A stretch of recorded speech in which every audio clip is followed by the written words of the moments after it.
Okay, we'll see if that's about the right volume for all of that. I'm adjusting my chair. Hello, hello. Y'all let me know if the music is loud, if the music is inaudible. Either way. Actually, I'm turning it down for me. Okay, we'll try that. Hello, everyone. Henry Piper, Desmond Darknut, Random Fedora is my friend Harrison. We're playing more disco today. I don't know. It's time to watch a video game. No, I'm not watching a video game. I'm playing a video game. I'm also, I said this in the Discord, the Patreon Discord. I'm gonna complain for a little bit because I want to, and because I think. So, here's my thing. We live in this very cool world that I really like. We live in a world where kind of some of the biggest movements of capital in general are, you know, venture capital as a whole, but also these, like, all of these little tech startups that exist only to make money off of what they can, like, can they sell the idea that they might be profitable, right? So many things right now are run on the basis of, can we make it seem like we're going to do something? Can we make it seem like we might make money? And it is getting to the point where the people who are kind of in that industry don't actually know if things will make money. They know if things sound cool, and you have trends just like any other kind of industry, but the difference is that it changes the topology of the media that we use to communicate, or, you know, the fuck ass computers that we have in our pockets. And I think, you know, the most obvious example of this recently has been AI as a concept. And when you say AI right now, it almost always refers to vibe-based economics. Yes, that is exactly what it is. When you say AI right now, it is almost always, or when companies say AI, it's referring to generative AI, right? You train these models, and they are often like multiple models in one system, is my understanding of it. You train these models to off of a shit ton of human-written text, a shit ton of human-made art, and then you tell the thing, and then you make this model that you feed it a prompt, and it will make something related to that prompt based on this wealth of training data. AI, the big steal your stuff machine. Yes, it is, because so many of these companies are trained off of whatever they can find online, you know, anything they can data scrape. I used to, like, I'll go on websites pretty often where you get, like, captured, and we're not talking about, like, Twitter thinks you're a bot, but we're talking about, like, you know, I want to read an essay on a website, and it's like, you're kind of suspicious. We need to make sure that you're not a robot. And my gut instinct is to go, actually, I think the music does need to go down to 15. I can do that. Okay. Economics has always been vibes-based. It's easier to tell that the emperor has no clothes now. Very true. I mean, so much of what things cost and what people are paying and where rich people put their money, it's vibes. It's like this, it's this deeply, like, moral thing. Not like moral in that this is good, but this is bad, but in that we have these, like, deeply held ideas about what is good and bad. You know, there is no objective price for a carton of eggs, but there's what you feel like you should pay for it. I feel like I have, like, the impulse of that idea all the time, where I will get a really good coupon deal on groceries, and then I come home and I think, yeah, you know what? $60 to feed 2 people? That is what I should pay for groceries. And that's like the moral economy at work. Anyway, but AI is the, is this generative thing right now, because AI as a buzzword, I mean, comes from science fiction, right? The basis of AI, of people working towards making artificial intelligence, is sci-fi'd up losers from like the 60s or whatever going, wouldn't this be crazy if we had a computer that could think like a person? Not that idea is exclusively from the 50s or 60s. But there, you have this version of AI, which, the algorithms that promote online video, that's like, those sort of neural networks are a type of artificial intelligence. It is like a decision-making program, but it doesn't get branded AI, because AI is this catchy buzzword trend thing to make people pay for your shit. And that's what the foundation of all of this stuff is. Whenever anyone is talking about AI as a concept, that is the bedrock. They are trying to make it seem like they're doing the cool techie thing so that they get invested in with billions of dollars. And then they get to sell, and they get to fuck off to retirement and own property and never do anything again in their lives. They get to be proper leeches, and then nothing happens to the idea, and then the company tanks or whatever, like, eventually. But one of the things, I'm sure that there's like probably a good wealth of writing, and there will only be more and more as the years pass, but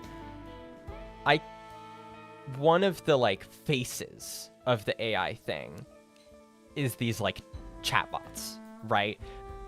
And part of that is like, well, if you're a company who makes a large language model that can respond, like the prompts are the like receiving, the initiator of the conversation. The prompts are you as the human talking to it. Well, what do you do with that? You make a chatbot. Like, it makes sense. Chatbots have been around for ages. They just were significantly less sophisticated than they are now. However, and when you have these chatbots, you can kind of go, at least this is my perspective, you can kind of go in two directions. One, you go the direction of what ChatGPT is, right? Which is, you make it be a search engine. You make it be Google. Everything that ChatGPT is trained on is like from data scraped like Google shit, basically.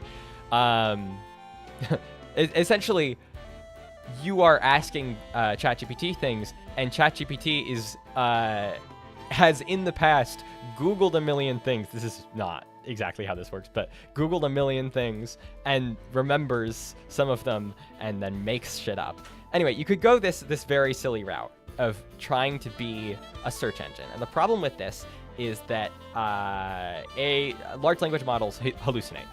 They make shit up. Basically, they create things that don't exist. I don't know if... So Google, a company that I am on the platform of, so will be very nice. No, Google is... Let's go to this. Google has really... Hopefully I don't have anything weird in my search history. Google has really improved their product, and by improved, I mean made it virtually unusable, where if you search anything, let's search Andor. No, hang on. Let's search where is Cassian Andor from? And now what you would used to get is like Google's algorithm pushing like, here's a clip from a YouTube video. Frankly, it might give you like a Star Wars Explained video. That happens pretty often. Anyway, but now, like, you might get some recommended stuff, but you get Google's AI. Cassian Andor is originally from Canary, a jungle planet that was heavily mined and later abandoned. I don't think you get a choice. AI responses may include mistakes. Mistakes. I love being forced to read the plagiarism machine's work. Right, and it's like, if you're someone who uses Google a lot, which I am, you probably got really used to just kind of glancing at the suggested thing, and now it is AI. Now AI mode is the first tab on the search results. My instinct when I want to go back to the all page is to click this far left tab, and the number of times I've clicked this AI mode thing it's terrible. Anyway, but because of this, I will Google a lot of stuff, and ChatGPT is often wrong. Google AI is often wrong. There were all sorts of funny screenshots from when they first rolled it out. But the more right it is, the more like accurate training data that is useful, the more likely it is to be correct about something. And that is not a guarantee even still, blah, blah, blah, blah, blah. But it also means that if you're researching something that doesn't have a wealth of information about it, or has a lot of fan-made information about it, or whatever, that the AI will start to hallucinate stuff about the thing you're researching. And what I am saying is that multiple times I will be Googling Star Wars stuff, and the AI will make up like Star Wars movies that don't exist, or tell me how like Lando is related to Han Solo, or some like whack ass shit. I love how they made a computer that can't do math anymore. Yeah, Alan Turing is rolling in his grave. And this is so common. I've had friends who are like AI people a little bit, and it always bothers me. It always rubs me the wrong way. I always kind of try to push back, but they're like, oh yeah, I mean, it's so useful for research. And then, hi there, only gonna be here for a moment. What are we talking about? I'm talking about AI. I'm complaining about AI. Talking about things everyone already knows, basically.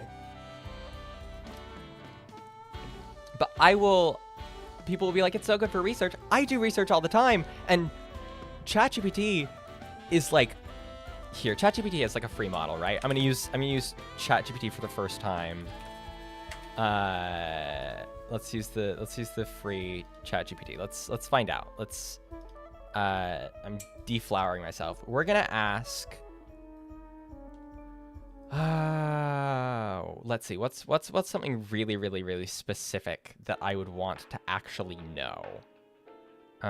You can see they designed the interface so that you can see this sloppy AI fiction first. Exactly. Like it's deliberately, flagrantly wrong. We're gonna search.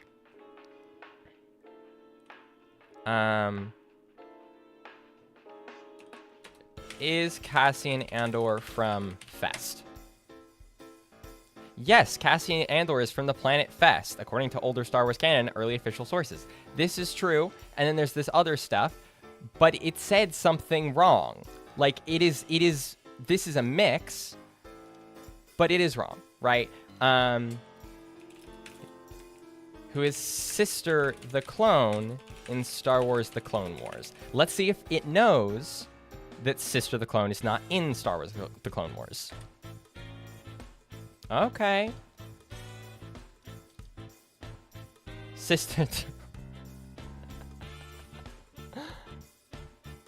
And listen, some of these things are accurate, and some of them are not. And the thing about ChatGPT is that the only way to discern between these things is, like, your best judgment, if you already know about a topic, because it speaks authoritatively, kind of no matter what. Anyway, that is not the point of what I'm talking about. Research sources, but with no peer reviewing, and sometimes the writer is on acid. Yeah, I mean, there's always the danger when you're looking at things that the information is wrong, but the way that information is like collated by LLMs is there's no discernment for what is true and false. There is no thing that the AI does, and I'm not saying it would be accurate if they figured out, but there is no mechanism by which it says, no, maybe this thing I read isn't true. There is no media literacy for the AI, because the AI is just a thing that scoops up text. Welcome to the stream, Moldy Boy. But this is not actually what I want to talk about. So you can make a search engine. You make it a really shitty search engine. You make it a bad search engine, and then you ruin your perfectly fine search engine. Well, it wasn't perfectly fine. They've been ruining Google for years, unfortunately. You can do this, or you make it for the Gooners. Now, this is fascinating to me because there are people who talk to chatbots socially. But one, this is not a big demographic of people, to my understanding. And two, you run up against the edges of these things very, very quickly. Where you are, I still remember when Google was good. I feel like I barely remember. Like, I did used to use Google all the time, and I got a lot of, I used to love Google as a tool, genuinely. And I feel like I'm more and more, like, I don't remember when the internet was good. Like, I know it was good, but I can't remember. Like, I feel like I forgot what we used to have. I just know that it's worse. I just know that, like, things are crunchier and it's harder to find things and it's all so much more messy. Anyway, so what you do with a chatbot that, you know, is convincing enough that you can talk to it, but is not a person, what social elements do you actually get out of this? You get a sex chatbot. Or you get something bordering on a sex chatbot, because some of these are not actual sex chatbots. Some of them are like, market themselves as like, oh, get a girlfriend, and then you can't like actually have like NSFW conversations or whatever. I don't. Listen, I'm not speaking from experience, but that is what I've heard. Now it sounds like I am speaking from experience. Anyway, you make it a search engine, or you make it for the Gooners. I get so many AIGF ads. I'm not anti-Gooner, but Gooner ads shouldn't exist on normal apps. I'm even fine with Gooner ads. I just want them to be A, targeted at me, and B, not AI. I don't want AI ads. This is actually what I want to talk about, because I also, how goes the apparently discussion of sexual chatbots? It goes fine. I believe very firmly that people shouldn't expect me to be like smart or well-researched or even well-spoken on stream. But I wanna talk about this somewhere, and I'm never going to if I don't just talk about it here. So anyway, what I've wanted to mention is that I've also been getting a lot of AI ads. My YouTube is covered in AI ads, and it is not an AI-made ad for other things, right? It's not, here's this fake image of Mr. Beast. I mean, I have gotten those, obviously. But no, I am getting use our tool to make AI. And it is almost always chatbots on YouTube advertising. And that is fascinating to me because I don't know if you guys remember, like, a few years ago when large language models were, like, really, really new. And I swear every week you would have a new weird little guy on Twitter saying, oh my God, I just had a chat with, you know, OpenAI's new, I talked to it on the phone, and this is so lifelike. It was scary. This is the end of the human race. And I cannot overemphasize how much of that is Gooner brain. I feel like there is a type of guy who, because they're like, oh, this chatbot has boobs, because they don't want, how do I put this? And how would I put this in a way that is relatively appropriate for YouTube?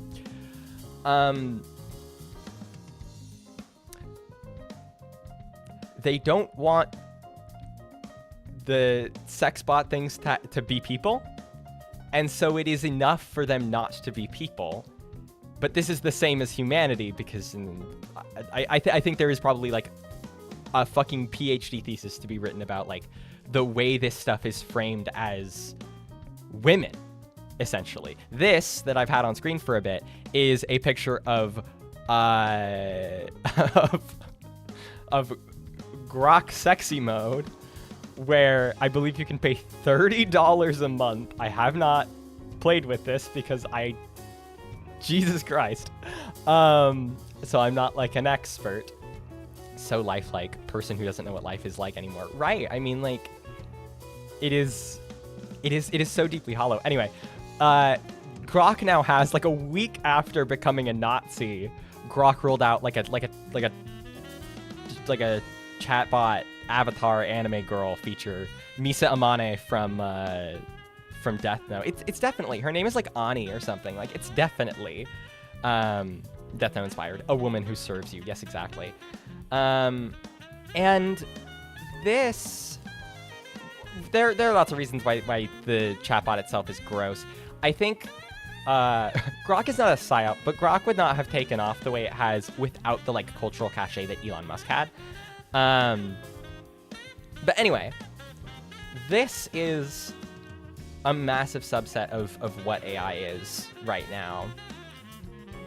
And the thing that made me actually really want to talk about this is this ad, which create an AI version of yourself, and then there's a picture of a woman, and then a picture of a person, well, not a person, a weird uncanny valley thing that looks kind of like this person in lingerie. And I'm moving off of this because she's quite unsettling to me. So my gender is marked as female on YouTube, right? And so the weird AI chatbot ads I get, I occasionally get women, but I mostly get men. And I know that those are probably the vast minority of the AI chatbot things, because who is looking, I mean, it is some people, but there is not a large demographic of women who look at the very, very chunky men.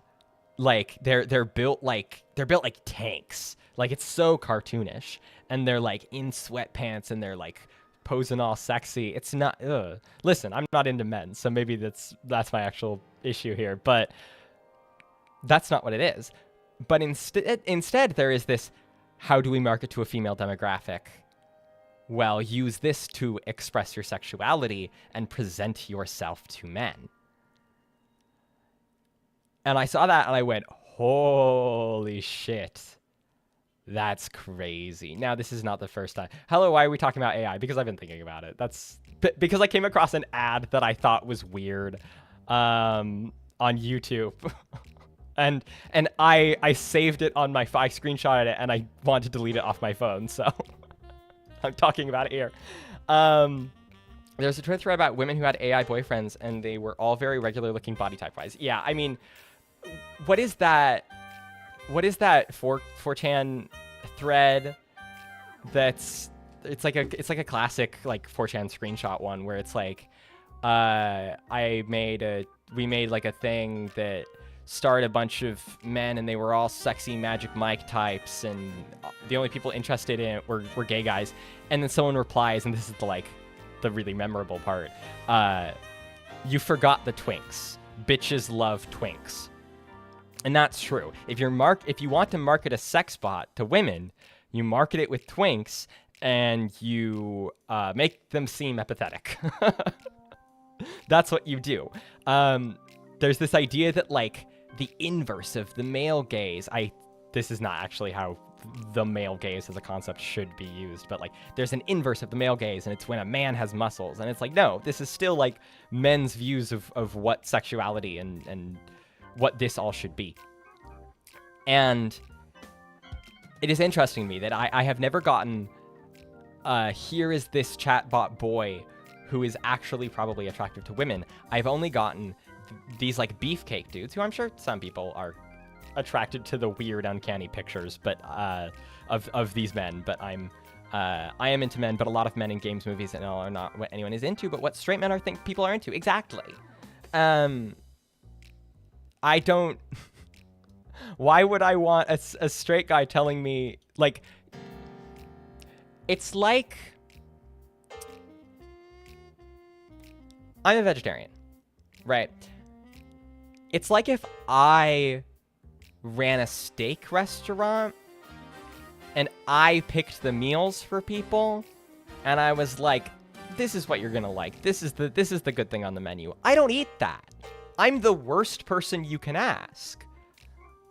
Anyway, it is very interesting to me that instead of making something actually attractive to women, which I don't think, The chatbot stuff is stupid. These chatbots are deeply, deeply limited. They don't remember you. This is not a conversation. These are not people. But to kind of target this, like, you can self-actualize through this. You can, in some ways, project your insecurities onto this thing, right?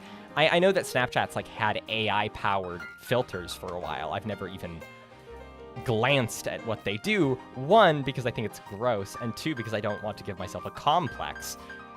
But it is interesting the way it is built to serve men. Anyway, that's it. Thanks, everybody, for tolerating that.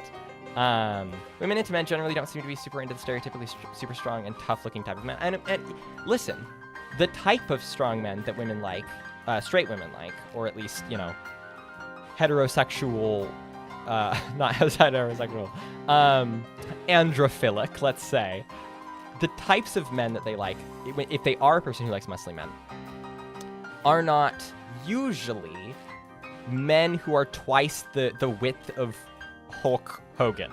Rest in piss. They are usually like, you know, the Italian guy with some like rugged facial hair and like a normal like normal width shoulders, you know? A very, very different thing.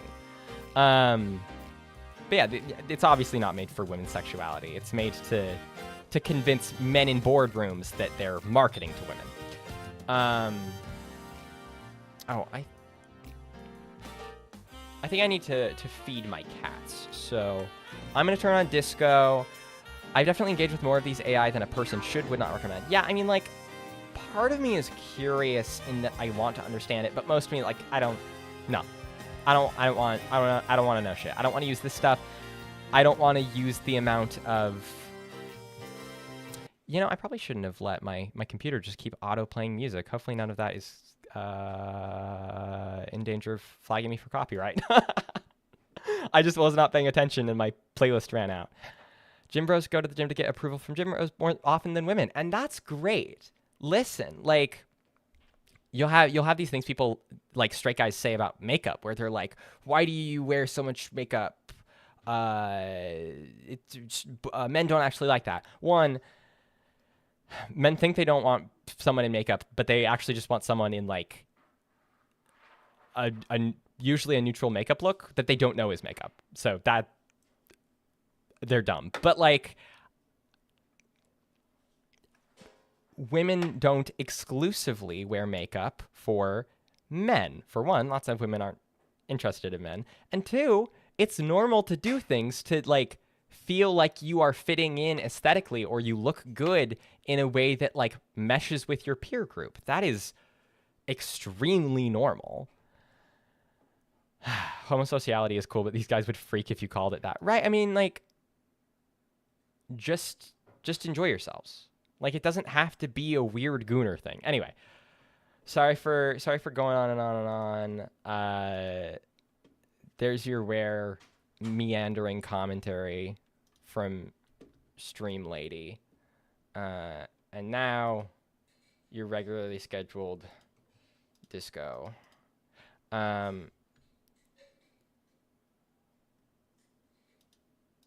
Disco.exe. Okay. And we are loading. I don't comb my hair to attract women. I comb my hair because I want my hair to look a certain way. Exactly. Like, it's normal to, like, take care of yourself and to want to look certain ways. Yeah, like, you comb your hair because it makes you feel a certain way. Hell yeah, Stream Lady commentary. Yeah, don't get used to it. I try to be really, really upfront with people about this, but I am very much a person who, I try to read stuff. I try to keep up with current events. I try to whatever. I'm not a commentary person. I'm not built for, like, easily metastasizing ideas. I like to research something for a very, very long time and then,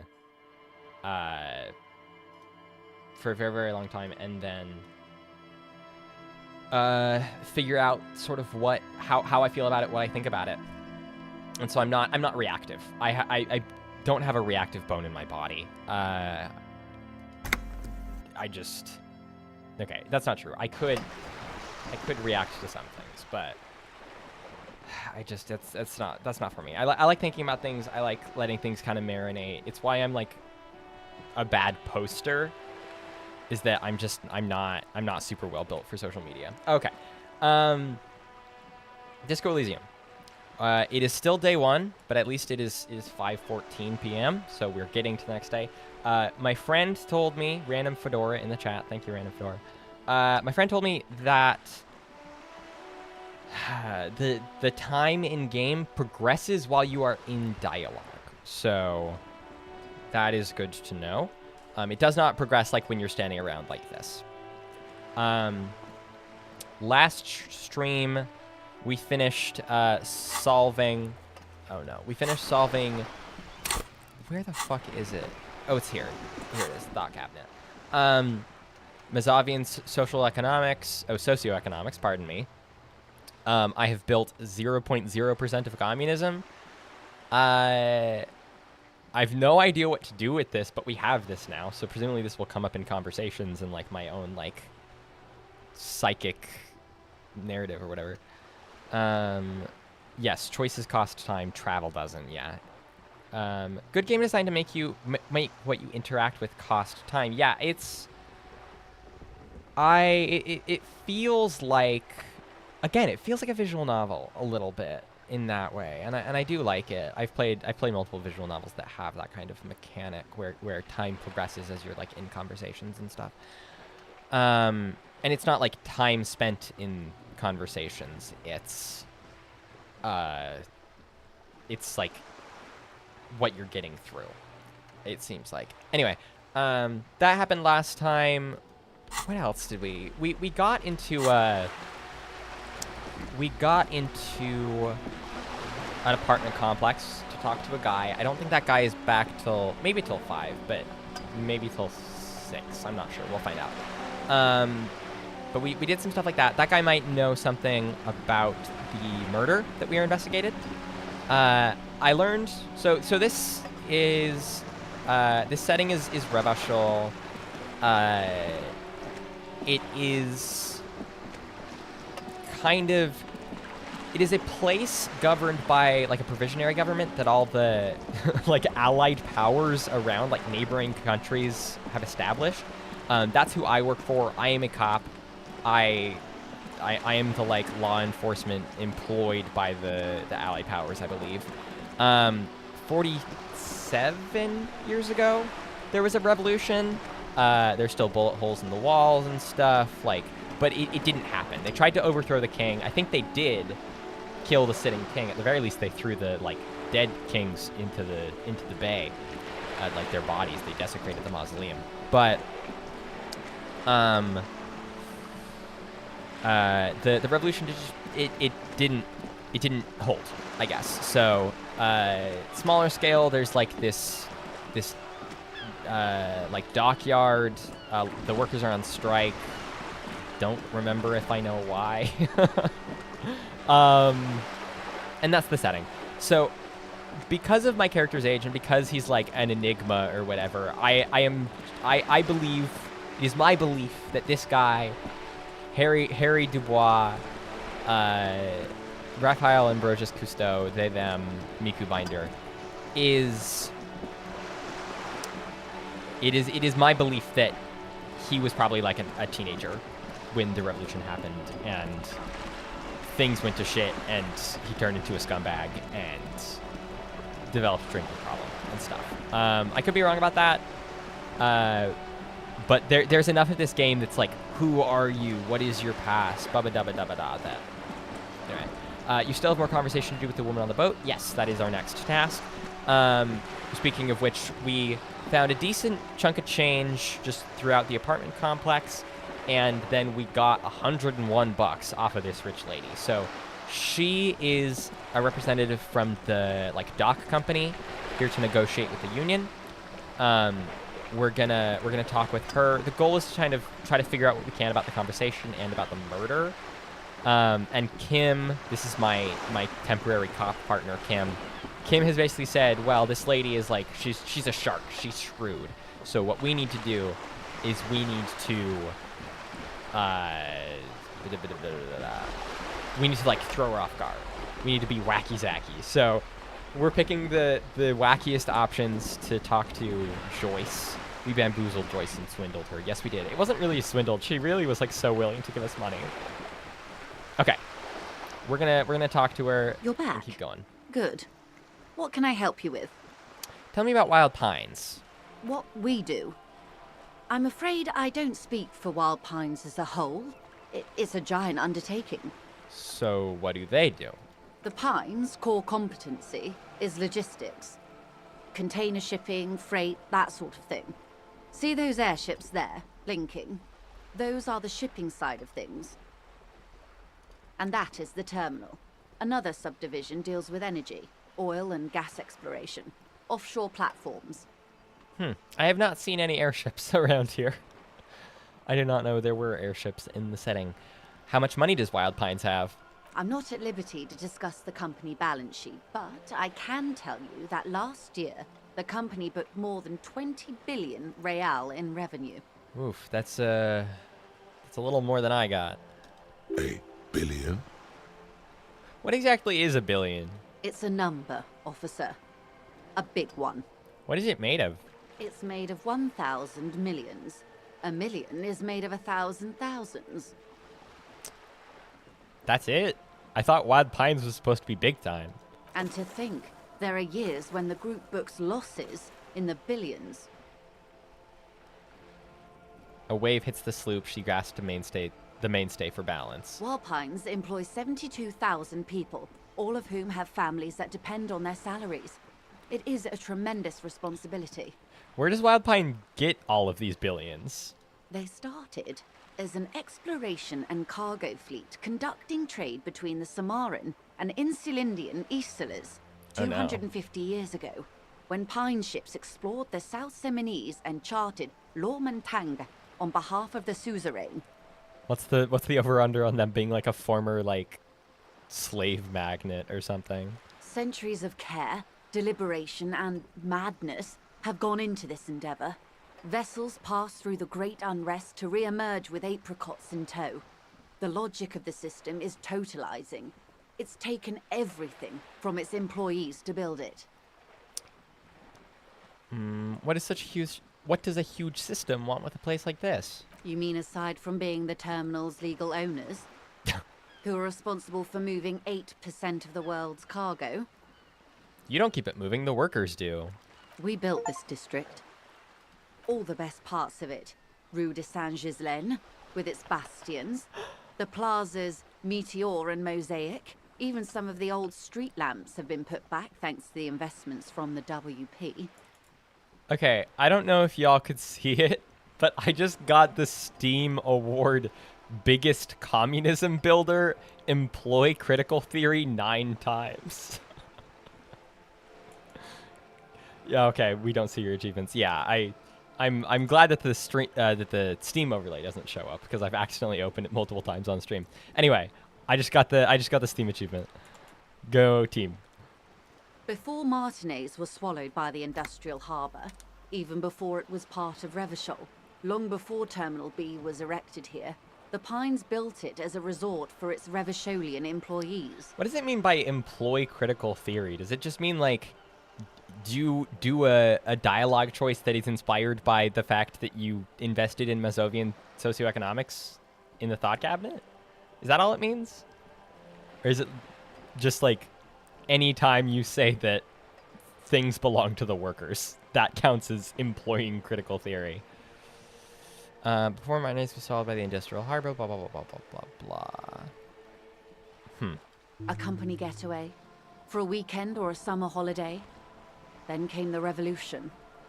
But that's another matter. I'm here to make sure the Pines can fulfill their responsibilities to the place they built. With your help, hopefully, says her warm tongue. Say a communist dialogue option. Yeah, I mean, it seems like it. Something about just calling any communist sentiment critical theory is really funny. It's really funny. By the way, I've talked to Everard Clare. Everard Clare is the not mob boss, the union boss. He's not great. You have?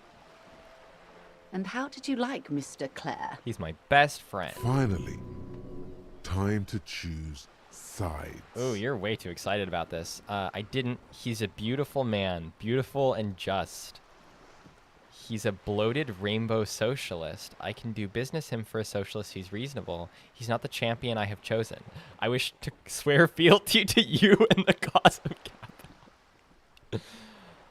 This would be really funny because we've been such a fucking dork in the rest of the conversation, but I like he's a beautiful man.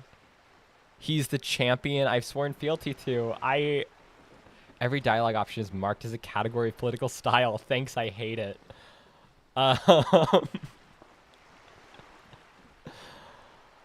Oh.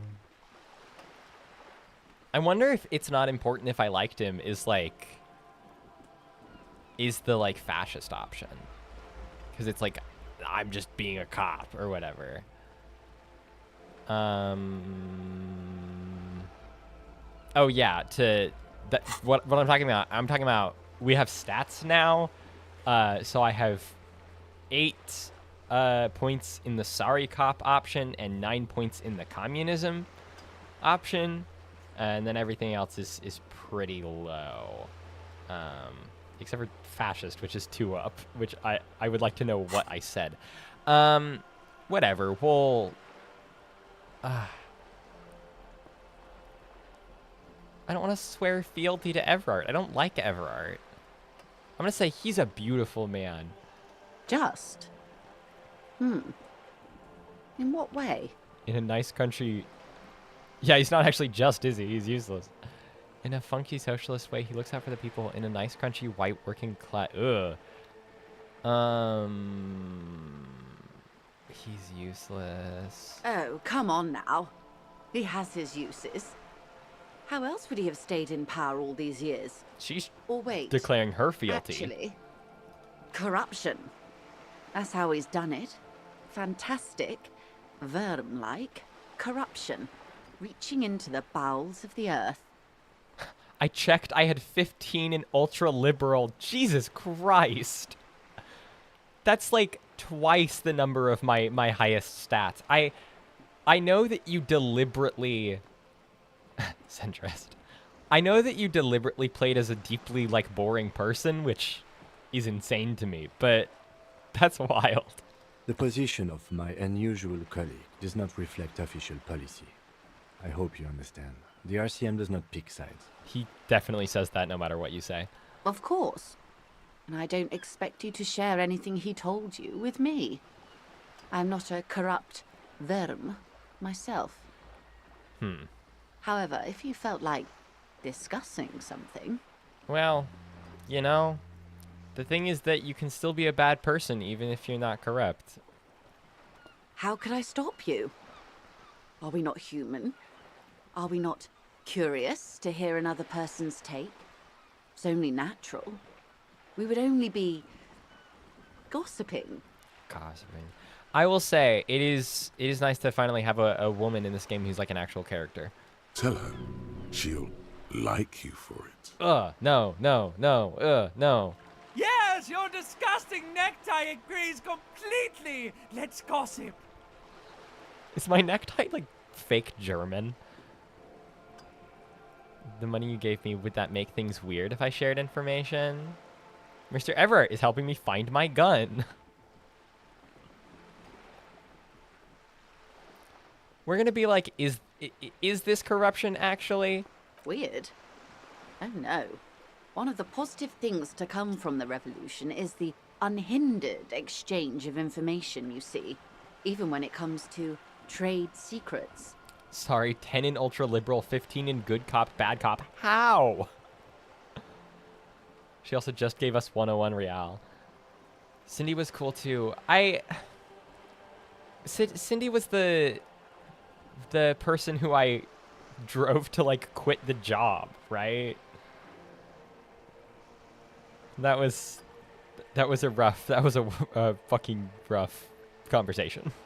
Which isn't to suggest our talks constitute corporate espionage. Even if they did, it would be fine. but they don't, since you logged the money as a donation, and this is clearly just gossip between friends. Mr. Everett is helping me find my gun. Oh. That's so Shit, helpful I shouldn't have said of that. him. That's Sylvie. Cindy is the punk artist. Right. Okay, I forgot her name. Her name is like fucking Crown Smasher Cindy or something like that. Bone Breaker Cindy. Yeah, she was cool. I liked her. I will say, not really a character. She's kind of she was kind of a cutout like Kuno was. The lieutenant looks at you, and you can swear his Oh, jaw muscle I is shouldn't have said that. trembling. See, I mentally am. I feel the same way about having lost my gun as I do about the fact that my character is only wearing one shoe, which is, haha, this guy's a dork. He doesn't have his stuff. And everyone else is, like, horrified, which, you know, reasonable. That gun is definitely going to turn up in someone's hands and get used for something bad. But, like, I don't know. I don't care. It'll throw her off guard because why would you tell her that? I would like to think that, but I don't really know if that's how that works. When I said be wacky, I didn't mean wildly, grossly irresponsible and damaging to the RCM. Okay, so our cop spirit doesn't like that, so we're doing good. Unconventional police officers sometimes lose their guns. They then go around and tell people about this to gauge their reactions. It's all part of detecting. That's hilarious. Incredible. Simply incredible. And how is it going? Has this Mr. Everett is helping me detecting find my produced a gun? Mr. Everett says it's almost ready to be found soon. Mr. Everett, I want to say the same thing again. Yes. As you said. Please don't get him in a loop. If he gets in a loop, it will last forever. That's Ask him true. to say something else, please. That's true. If you get me in a loop, I will say the same thing over and over. Of course. Thank you for the advice. I'm glad you are here to assist. Your other dealings with Everard are still of considerable interest to me. It's fine, you don't need a gun. That's what I'm saying. I kicked Measurehead in the noggin, you know? The Soul of the Force dislikes being bad at cop stuff. Yes, exactly. That's why we want to make the Soul of the Force unhappy. Clapping, cheering, it's the loop. The lieutenant will be more lenient toward sharing those, hopefully. I'm going to say Mr. Everett is helping me find my gun. It's grayed out, which makes me think that there's no new text, but... Oh, The lieutenant, when I said Unconventional. incredible. Mr. Everett is helping me find my gun. Yes, Please don't get him in. of course. the lieutenant Damn, that's will probably- be more lenient toward sharing those, Okay. hopefully. I'd rather talk about something else. Of course, Detective. Until then, is there anything I can help you with? What can you tell me about this lynching? I strategically avoided ever mentioning my gun to avoid embarrassment. Still came up and got embarrassed anyway. Yeah. Second home since I had a nasty case of vertigo this morning. Very scary. That's terrible. I'm sorry to hear that. Feeling better, but taking it easy. Might watch Rogue One with my dad later. That's a great idea. I wish watching Rogue One while feeling unwell to everyone here. Well, not the feeling unwell part, but you know what I mean. What can you tell me about this lynching? Quite a few things, I'm afraid. Okay. Spill. Spill the goss. Spill the tea. Sis? The information I'm to share with you includes sensitive trade secrets. For the sake of my employer, I have to ask for your names and badge numbers. Of course, ma'am. We should have introduced ourselves. I am Lieutenant Kitsuragi from Precinct 57. A misplaced Chekhov's gun is an inevitable obstacle. It is a Chekhov's gun, isn't it? And this is my colleague from Precinct 41, Detective Dubois. I'm afraid Harry doesn't have his badge at the moment. I hope mine will suffice. Haha. You can look at my ID. Oh, and what happened to yours, Detective?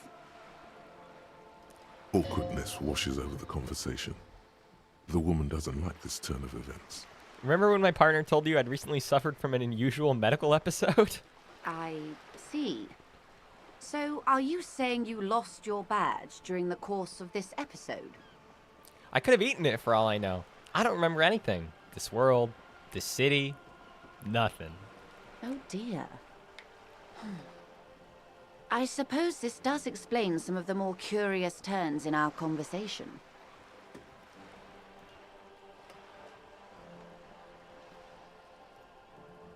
Apologies. Oh, my thunder outside. It doesn't feel like a stormy day, but I guess it is. I am jealous. We have not had a good... It's a nice overcast today here, at least. I love a good overcast Portland day. It also makes for better lighting here at the computer, since I don't have the space or curtains or space to have actual lights. As I said, ma'am, his technique may be very unconventional, but he is an officer of the RCM. Definitely.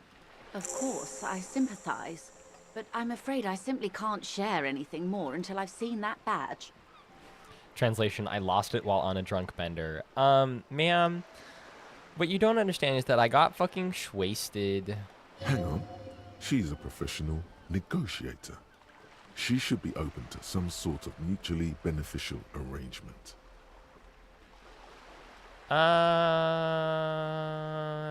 We're gonna roll this. How do I negotiate my way out of this? Feelings Fuck! will guide the way. Damn it. Feelings will guide the way. But madam, I need to know about this lynching. It's very important to me. I assure you, it is no small matter for me either. We all share the responsibility for disarming this situation. I hope you have a badge for me as soon as possible. You have so much else. I have only this. She's silent. The wind flaps the sail above her. This boat, for example, and a home somewhere. I only have this case. That's true. Officer. I took a morale damage. I don't remember anything except this lynching. There's only this coast and this lynching. You know, I don't mean to sound cold, but if you want something, you have to give something back. More than just guilt.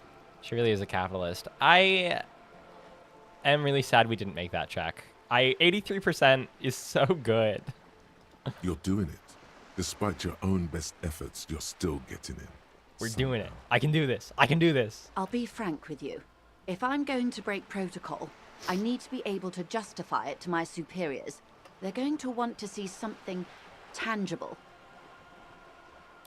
Just rereading a bit from Attack of the Clones novelization, where Dooku talks about his commitment to capitalism, free trade, and lower tariffs. Yes, that is a classic. The general consensus is that that was probably from the script, right? That was from the Attack of the Clones script. I could be misremembering that. The Union is conducting drug trade out of the harbor. Okay. It's an open secret in Martinez. Surely it must not come as a complete surprise to the RCM either. Perhaps it's time to look into it. I mean, no one told me, but no one tells me shit, so... Or you can find your badge, which honestly seems like a lost cause. Well, she's right about that.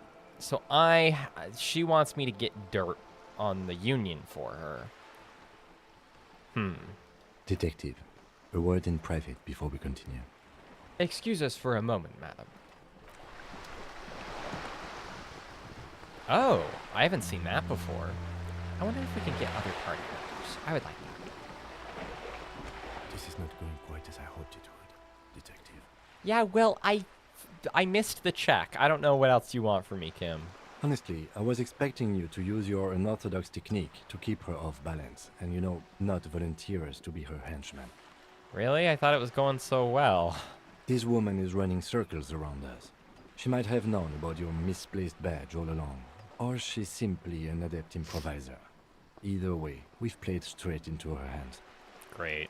He doesn't let it show, but there is a limit to how much the consequences of your unprofessional behavior can cost the investigation. What do you propose? That we don't investigate the drug trafficking? We could just, find my badge. Oh, that would be fantastic, but do we have the time? The world is large, and your badge is 8 by 6 centimeters. Okay, he's got a point. 8 by 6 centimeters. Is that like a standard card size? Let's see. 8. That's kind of small. And kind of square, TBH. That's cool. Doesn't matter. Sorry. You could request a new one from your station, but that would literally take months. What do you propose? That we don't investigate the drug trafficking?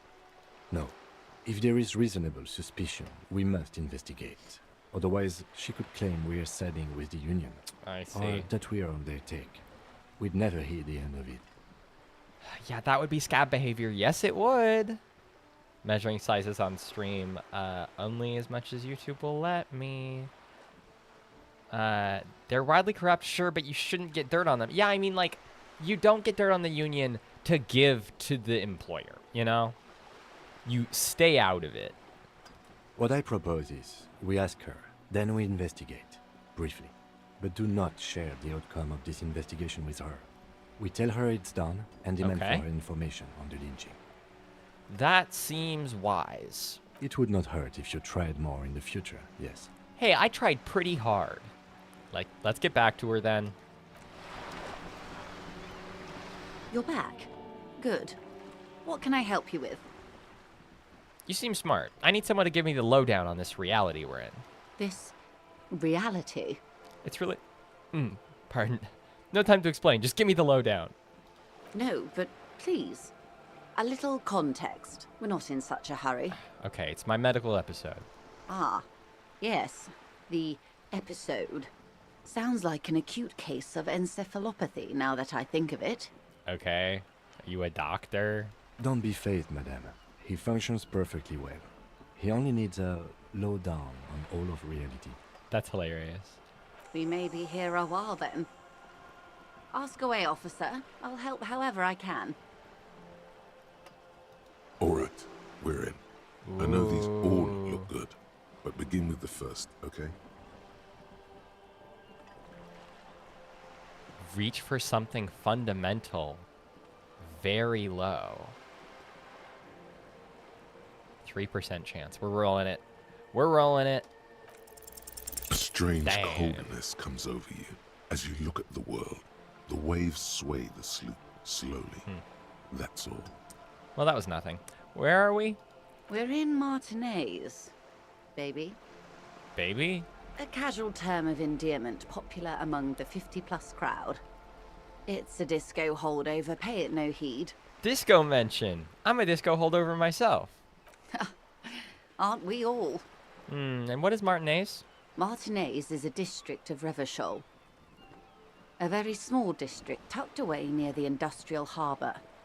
North of the 881 and Jamrock. That's not fair, Kim. The dialogue option was pressed very hard. I was trying to be a freak, just like Kim said, and it didn't work. You would be excused for not knowing about it. Unimportant, they say. Forgotten, even. Shelled to smithereens during the Revolution. Damn. It has its charms, just not this time of year. You mentioned a sea. What sea is this? It's not really a sea, it's the Bay of Revachol. And the bay feeds into the ocean. Are we near the ocean? Yes. We're on an island in an ocean. It is an The world's island. largest body of water. The Insulindic. Vast, lukewarm, and unknowable, flowing in and out of sight. Tell me about another, perhaps even more fundamental aspect of reality. I would be happy to. What is a preposterously expensive education for, if not sharing? What is this acute encephalopathy? I got it the second time, kinda. It's a neurological disorder Sure. caused by a lack of vitamin B in the brain. Sure. Symptoms include a retrograde amnesia. It's quite serious. You should get yourself checked out. By who? She conveys it in short, cold bursts, trying not to invest too deeply in the condition of this doomed detective. What causes it? Well, it's either bariatric surgery or long-term alcohol use. Oh. It's probably the surgery then. That seems unlikely. What a dick. What this boils down to is, this reality thing is stupid. True. Blow this joint, grab a bottle, and drain that shit right down your throat. Yeah, alcoholism. Yeah, Yes, and perform autoerotic asphyxiation on yourself with your funny necktie. Out in the open somewhere. Okay, give me just a second, everyone.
Okay. Sorry about that. I had to take Benadryl. Right, my necktie. My necktie kinda freaky. Wipe that urge from your mind and get back to reality. She stares at you, head tilted to the side, with a slightly concerned look on her face. What are you? What I am not is a basic term of reality. Everyone wants to talk about themselves. She will, in time. What is this? A bird? A sphenicid? A flightless bird of the polar regions? Oh, I went away for a bit. Where'd she go? I had to go take allergy medication. Because I didn't do it before the stream. Am I really that awkward? Keep guessing. Keep guessing. Some sort of krill hunter? No, wait. You're an ancient ruin. A symbol of hubris and decay. Half submerged in some salty sea. What, really? Of course you're not, my dear. I'm just terrible at guessing games. I meant, what is this place here? Ah. This is the pier of Rue de Saint-Ghislaine, 33A, where the tenants have been kind enough to rent me a slot. Or two. What is Rue de Saint, that whole thing? A pre-revolutionary tenement. Okay, I got Old experience. buildings are called tenements, you see. And new buildings, bâtiments. After les bâtiments nouveaux. But 33A and 33B are not nouveaux. They're old. This one used to be 8 to 10 stories tall. A real high-rise by the standards of the last century. Built to mirror the skyscrapers across the bay in the Delta. That was before the war, of course. Who lived in them? Mostly the urban middle class, I believe. This was once primo real estate, before the cannons lopped 4 or 5 stories off. Okay. Splat, splat. Cindy! From a dilapidated balcony, a young girl in odd clothes gives Joyce the evil eye, a red paintbrush held to her throat. Awesome. Wonderful. Okay, I'm leaving. Glad to have been of assistance. The little that I know. That's all for Anything now. else? I don't want to ask about the drug. Okay, actually, we're going to get a lead. It's quite straightforward. Someone is using Terminal B to smuggle raw ingredients from the Samar and Isola into Revachol with the Union's blessing. Wild Pines has suspected it for years. Ingredients for what, ma'am? Meth and dextroamphetamine, Oh. GBL, and various synthetic psychedelics. Actual Honestly, drugs. It might be quicker to say what you can't make from the stuff. Real drugs. I thought it was going to be some made up bullshit fantasy drug. It's just meth. Or they can make meth and synthetic psychedelics, but that's fun. Let me get this straight. The materials come from Samara to Revachol through the terminal? Yes. After they clear the terminal, we lose track. The actual production is taking place at various sites in and around Jamrock Quarter, north of here. Someone in the chat is named Cindy the Skull and says that Ozani whore, or Ozani. I don't know what the I don't know what the country names are. That's funny as hell. Good bit. Good bit. I am honored to have Cindy the Skull in the chat. Best character so far. Wild Pine seems to be well apprised of the local drug trade, ma'am. Do you mean to say the Union also produces the product? So We're in logistics. It's our business to know. And no. As far as the company knows, the Union does not produce it. They transport the ingredients for a cut. Is that illegal? Maybe that's not illegal here. Yes, but you won't get anything out of Evrat and the Dock Workers Union. Still, every chain has its weak link. Am I gonna need bolt cutters for this? Do I have to go back to the cop car? Unlikely, officer. I'm talking about the lorries.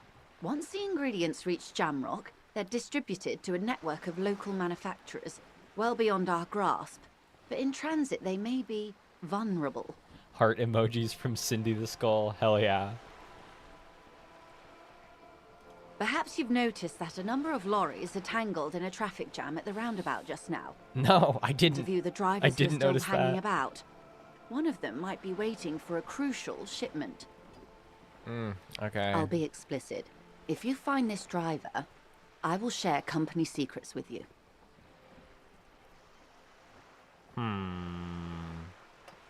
What proof do you have that the Union is involved? How do you think they're financing this strike? There are thousands of unpaid dock workers going strong for the 4th month straight. That seems fine. there was a shakedown of local businesses preceding the strike. Many were squeezed to bankruptcy to fund it. With all due respect to these desert cacti, the contents of a few cash registers cannot provide for 2,000 men. The local businesses can scarcely provide for themselves. So you think the strike is being funded with source ingredients for drugs? This is a fun idea for a plot. Precisely. Smuggled out of that very gate at night, most likely, then loaded onto lorries and driven to Jamrock. You simply need to find one driver who will open up to you. It sounds like she tried looking into it herself, but she's clearly not the type your typical lorryman would confide in. It's no coincidence the lorries are stranded there like that, is it? No. We asked East Motor Track to raise the drawbridge. The road company is a partner is of one of our this? subsidiaries. However, this is a limited time opportunity. Once the complaint has been processed by the trade committee, they'll have no choice but to lower the drawbridge, and the operation will continue. Thousands of litres of raw ingredients will pour onto the streets of Revachol. Not the east across the river, but the west. The vulnerable, the weary. A cold breath rushes in from the bay, making its way down the alleyways and potholed streets. From Martinez to Jamrock, in the traffic you hear the clinking of glass vials, concealed beneath tarpaulin. Or is it just your teeth chattering in the cold? Fucking misery. A lot of it. It comes in from large Samaran factories in South Safre, Sigai, and Sinyao. The literage they must get from this terminal alone must be oceanic. Well, at least this solves one mystery. Okay. What is that, Lieutenant? Why I had to call East Motor Tract and beg them to open a drawbridge for me. I'd wondered since I first drove in, on my motor carriage. I am sorry for the inconvenience, Lieutenant Kisaragi, but we need them trapped here. This is a unique opportunity. I'm sure you understand. Why didn't you come to the RCM earlier? We did. On more than one occasion. Apparently, there's some sort of inter-precinct disagreement about whose jurisdiction this area falls under. We know the company has launched its own probe into the Union's alleged involvement. We also know it's come up empty. It's not just the RCM. No one's been able to find any hard evidence. Ah, but I'm going to be the one to crack the case. This seems fine to me. Just fund union work with drugs. If the capitalists didn't want them to, they shouldn't be making them strike. Yeah, I mean, like, listen, if there are ways you can sell drugs that are ethical. They're probably not doing them. They're not even selling drugs though. They're just supplying, which also probably isn't ethical because this is like a bad place to live and Everett sucks. But you know.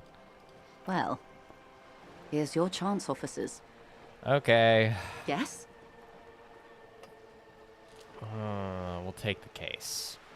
I'm listening to Kim on this one. We're gonna take the case, talk to the drivers, and we're gonna try not to tell Joyce anything once we find stuff out. Excellent. According to my reports, there are at least 3 lorry drivers lingering near the roundabout. It may come to nothing, or it may just blow the case wide open. I can keep the drawbridge up for a few more days at least. You should have the time you need. Okay. In the meantime, let me know if there's any other way I may be of assistance. That's all for now. All right, we're done with her. Thank God. That took a really long time. What are people doing in chat? This is like Black Lagoon, set in the 90s, and everyone's still dealing with the fall of Eastern Bloc and Soviet Union. Is that what Black Lagoon is about? That's a anime, right? I didn't know that's what it was about. Okay, since it is past 6, we are going to go... Maybe the guy gets home at 7, but I genuinely don't remember, so... Oh, this is that one lady. I'm not gonna talk to her. We're not gonna bother. I want to go talk to the guy. Martinez or whatever the fuck he called himself. More seriously, probably isn't ethical, but there are probably worse things they could be doing. Yeah, like, I don't know. It amuses me as an idea. I would not be investigating it in other circumstances because it does not seem like my problem. I mean, it feels like there are bigger problems, you know? This door is made of metal and appears to be reinforced. No. No one answers. We should return tomorrow. Tomorrow at 9 p.m. Tomorrow at 9. I thought it was tonight at 9. Shit. I actually thought it was tonight at like 6, but you know.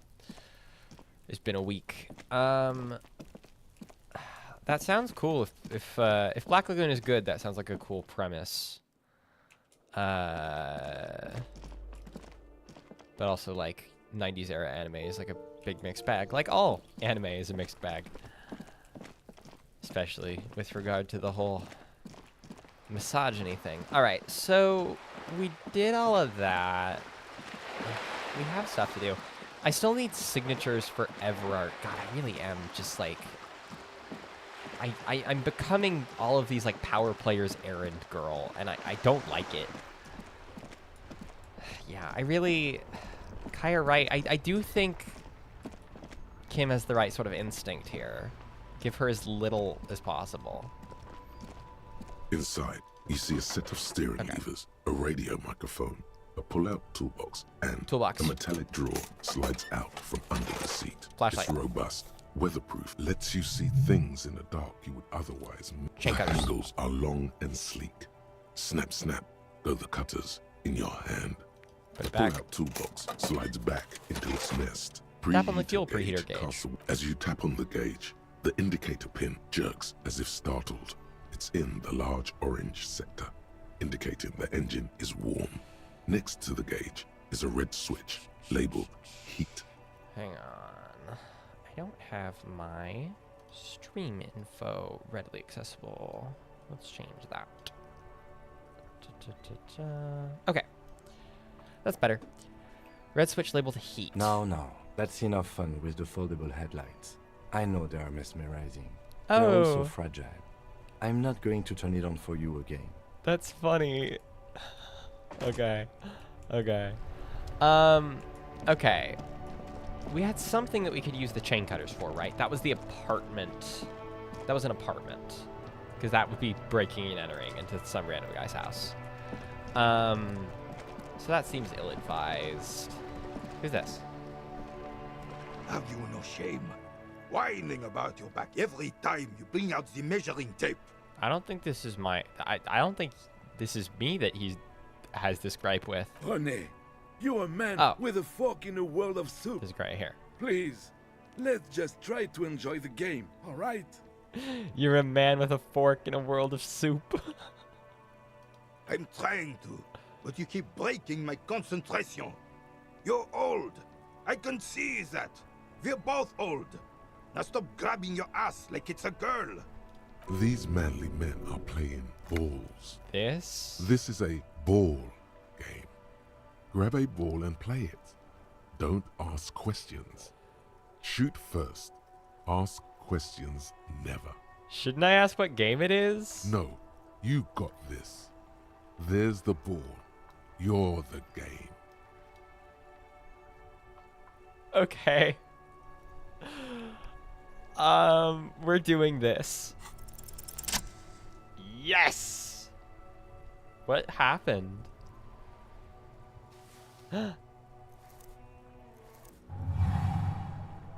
You are immediately surprised by the ball's lack of weight. Oh no. No matter. You'll make it work. Grab balls, don't ask questions. I'm always saying this. Don't do it, shit! Should I not have? Cindy says I shouldn't have. I trust her. God, this is right. You feel the familiar Shit. tremble of excitement and adrenaline that precedes every victory. Time has frozen. Feel the ball. This is the first check I've gotten today. The cold metal ball is surprisingly smooth against your neck. It has a pattern on it. On my Probably neck. a sponsored ball. Yours would only be covered with bumps of learning and scars of victory. What? Already, your muscles are adjusting to the weight, the nervous system calibrating, until you and the ball have merged into a single entity. This is The awesome. man ball is ready. This is awesome. Taking the surroundings. A chilly breeze ruffles your hair as you stand there, feet firmly planted. All sounds, smells, even the wind, everything fades until the only thing left is the union of man and ball. That's beautiful. Commence balleration. I don't know. I failed this check. We're West, vibing. in the Grand Couronne area, a sharp overhand left from Arsène Luc Edelbrock sends the Samaran heavyweight champion, Kostya Miasnok Kostanica, flying to the mat. The Cool. crowd goes wild. Revachol loves the heroes. Shivers is neat. I'm glad the person in stream number 1 told me to put a point into Shivers. There's time for a last glance inward. Who am I? An embodiment of pure motion, a fine-tuned locomotor running at maximum efficiency. Behold the fear and confusion reflecting in the eyes of the two feeble geezers. They are in awe of your superiority. You are a god to them. They hate me. I'm intruding on their game. Some would still say you're a cop, but I guess we're beyond that now. That's funny. The inertia can be contained no more than a bullet leaving a gun. Let go. Be the bullet.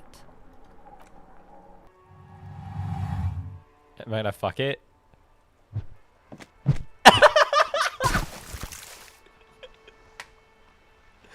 That was not the game. Merde! Bordel de merde! There is no way the game was throw the ball into the sea. The game is down here. That's great. I'm so glad I got that check. What the hell is your problem? Damn. Not a weak right triceps, that's for sure. I don't care if you are a cop. You do not just ruin someone's game. It's so goddamn disrespectful. Wait, what? You vandalized our game, son. We can't play pétanque with 5 bull. P-Tank? Yes, pétanque. You ruined our pétanque game. We want our bull back. Take it easy, René. Oh, man. This is just a misunderstanding, isn't it, officer? That was such No a harm dick done. move. Poor Gaston. Yeah, I did it a little too well. Balleration achieved. I'm on another level. They need to get where I'm going. Of course there's harm done. There's streets you behind. orange slug. You owe us a goddamn bull. Listen, guys. The ball is gone, and I have a murder to solve, right? I'll find a ball. I'll find a ball. Good. Mistakes are forgiven when men at least try to right their wrongs. I believe you will try. Now, why did you approach us? I wanted to chuck your ball into the sea. Just talk. It'll smooth things over. Old people like attention. Renee, I found your guard booth. Yes. The Debardeurs Union pays me to stand vigil during the nights. Not out of any political allegiance, mind you. I'm an old man. Don't sleep more than a few hours every night anyway, and money is tight. Okay. He feels like he has to justify himself for some reason. So he doesn't like the Union. You must have seen something on the night of the murder. Yes, it does. Oh. Unfortunately, I wasn't working that night. Been on a 2-week leave since last Monday. So who was working your shift that night? No one. The bus has been unmanned since last Monday. There's no other guard. It's just me. Continue. No one has been guarding the container yard since last Monday. Yes. It's not actually an issue. I mean, Look, officer. The container yard doesn't actually need a guardsman. Never had one before, René. Monsieur Claire had that booth built specially for him. It's mostly decorative. Mostly decorative? the possibility of someone being I in like there these men's is enough to accents. discourage any ill-minded individuals. Evrard created this job for René because he knows the Royal Carabiniers' pension of honor and PTSD isn't something a man can live off. A decorated Kingsman collecting tear reflects bad on the whole neighborhood. His words. The Royal Carabiners' pension of honor and PTSD isn't something a man can live off of. Good writing. Everard gets it. Big guys looking after the small and everyone working together. Such dependency only weakens a man further. Renee is but one man. We need a program. Renee should rent out his services, invest the profit. Renee is but one man. Look, officer, can we conclude the topic of my guard booth now? Okay. Yes, yes. Like I said, it would be up anyway, so might as well keep an eye out. It keeps my senses sharp. Do you know about anything about the man hanged in the backyard with whirling in rags? Unfortunately, I don't. Unlike most of the locals, I have no qualms about assisting law enforcement. But this affair has passed me by completely. He's a cop. He's the security theater hire. Yeah, many such cases. I feel like I was supposed to have this conversation like 12 hours ago. In Martinez, the union is the law. So can you really blame them? But you don't have a problem with the cops. Cop is a pejorative term. I Yes. don't have a problem with policemen. L. On the contrary, I admire the effort to bring order to our streets. Massive L. So again, you don't know anything? If I knew, I would not be afraid to tell you. I simply don't. I'm an old man, not a coward. The daily business of the riffraff no longer concerns me. Yes, solve problems with systemic solutions and not individual ones. Yeah, I mean, I wish I got more of those kinds of options. I feel like my main thing is like I can do super communism because I am righteous, and what I actually want is maybe we should figure out like a jobs program. Maybe we should like actually create things. This is a man with a lot of past, but little present, and almost no future. Also good writing. You seem to be playing in a crater. Yes. The terrain here provides an interesting variety to a familiar game. Does it have anything to do with the bullet holes? Yes. It was left by heavy artillery fire. Okay. Why? Why what? Why was heavy artillery used? Because that's what happens when communards hijack your country, execute your supreme leadership, and turn your capital into a slaughterhouse. You use heavy ordnance to clean up your home. Jesus. Okay, he's like an anti-communist. Security guard multi-classed into cop aspirant. As if they're... That's the same class. Security guard is just like low level. Wait, who are the communards again? Commies, communists, socialists, anarchists, call them what you like. They just chose a name to feel special. Senseless sentimentality. Okay. Apologize for the sniff. Did you use artillery fire against them? Sadly, no. It was the foreigners who brought them to their knees. We fought valiantly. Too valiantly. So valiantly we got licked. So he was loyal. He was one of the loyalists, and he was loyal to the old monarchy. Should have fought dirty, like they did with their suicide sex cult propaganda and mad anarchist women strapped to shrapnel bombs. Hot. We didn't though, and we lacked caliber. God bless him, but the suzerain's cannons simply weren't big enough. Like they did with their suicide sex cult propaganda and mad anarchist women strapped to shrapnel bombs. What the fuck does that mean? That's so good. I want to know more about these guys. The suzerain's cannons simply were not big enough. Why shell them here in Martinez? Because this place is a damn beachhead. Had to soften the commies up first. The beachhead? Yes. The military coordinated amphibious landing to take back Revachel.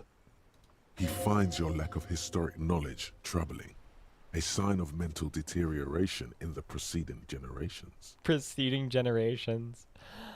Martinez was used as one of the 3 footholds in Revachel during Operation Deathblow in 08. The other 2 are off in Stella Maris and the Delta. Deathblow sounds grim. This here is Blood Ground, where coalition boots first made landfall and cleaned those rabid dogs out. Most likely, we're playing pétanque on their mangled corpses. Enjoyed your show, BDW. Enjoyed listening to you guys talk about Andor more than I enjoyed Andor, so thanks for that. I appreciate that. Yeah, talking about Andor is cathartic, and I think necessary. It's a show that is worth talking about. I will say I've started kind of a new phase of I'm writing a whole thing about Andor as a whole, like as a television series. And for it, I'm doing like a shit ton of like research about the show itself. It's a whole thing, and I started like a new phase of that, and it requires that I scrub through the episode almost frame by frame, and like the pit in my stomach I had about like. I don't know. Some of the stuff in season 2 still gets me. Like some of it I really, really like, and some of it is just like makes me feel icky. This guy is very good at making things sound cool. Yeah, he really. Don't threaten me with a good time. Renee, you're describing the most metal thing ever, and you want us to hate it. That's the thing about counterculture. It exists to make guys like this feel uncomfy, and to make people like me feel comfy. Blood ground. You got old René going there. Like he isn't hungry enough already. Okay. Hold on, the coalition? Don't get me wrong, officer. I hate those foreign dogs, but the enemy of my enemy and all that. They're the lesser evil.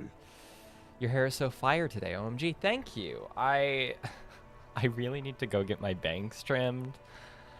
I would love to get my whole hair done. I would love to get my roots dyed again, but it's a lot of money that I do not have. So I need to just get my shit together and shell out the $25 to trim my bangs.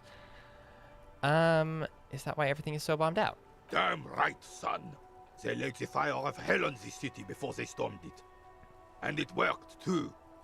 I actually didn't like it as a show overall. Unpopular take, I know. A shame because I really wanted to. Yeah, I would love to hear more about what you didn't like about it. I think people are way too general about, like, it's just a television show. Like, some people are like, well, if you don't like Andor, it means... well, actually, Andor is only for people with very high IQs or something. And it's just a television show that sometimes has like good politics and like a cool aesthetic. And like it's my vibe, but well, sometimes. But like it's not even the best television in the last 3 years. So whatever. He approves of this radical approach, knows it was necessary. The best television in the last 3 years is probably Severance, by the way. The rest of the city got cleaned up, but Martinez they keep as a monument. And now the Union Socialists are practically running the place. Okay. Well, it's your own damn fault. You, we, the coalition, Revachol, whoever you want to blame, never finished the job. Officially, the party never surrendered. I see. Of course, they still all influence. They didn't handle reconciliation correctly. That's what Gaston thinks. I find the people who treat Andor like it barely counts as Star Wars and is therefore good extremely irritating. Yeah, it's that one tweet that I keep seeing, which is everyone who likes something. Everyone who likes something like more sophisticated than me, whatever, is like a chauvinist, like they're posh and they're stuck up and whatever, and everyone who likes media like more common than me is a tasteless pig or whatever. I wish I could remember the actual tweet. And I've been thinking about that a lot because that's how people talk about Andor. It's how people talk about a lot of stuff, but especially if you're in the type of people who like Andor like to feel good about themselves for liking Andor. And it makes me enjoy talking about Andor a lot less. Because I'm not about that shit. I'm not about the self-righteous, my taste makes me a good person garbage. That's not true. Like, it matters where you put your money to some degree, but your taste is not a moral thing. It doesn't matter. Like, I mean, there's a world where it's like, maybe you shouldn't be enjoying art that is, like, aggressively misogynistic or something, but that's, like, more complicated. You like a TV show? Great. You want a medal? You're not special. So do lots of other people. You don't even begin to truly understand the players on the table, let alone the specific circumstances surrounding the... What do you think? I honestly feel like Andor at its best shows a lot of the potential of Star Wars. Yeah, I don't... I think the things that Andor tends to do well are not that it is not Star Wars. I like Andor because it's extremely nerd shit. I mean, there are things about Andor that some of my least favorite things about Andor, aside from the way it like mismanages some of its women, are I don't like that it turned into the Rogue One show. It wasn't like horrible about it, but I don't like that. I think it made the show like a lot worse. So there is like I want it to be original, but it's not I want it to be original brackets I don't like Star Wars. It's I want it to be original because I like when people just make stuff. I always prefer when a Star Wars thing is its own thing, you know? Like, it doesn't have to be about the other Star Wars. But of course, that's like the streaming model where you want a show that ends and says, go watch Rogue One because you want people to watch Rogue One. The legacy content is how you make your money. Well, they don't make the money on they don't make money on Disney Plus, but I have a lot to say about its politics. I'll join you guys' Discord sometime to discuss. In short, too liberal. Good take. Yeah, Andor isn't as political, I think, as people think it is. Andor does have things to say. It has some cool things to say. But most of what it actually ends up being is just like, when they're fascists, you shouldn't let them be fascist, and it is hard to do insurgency.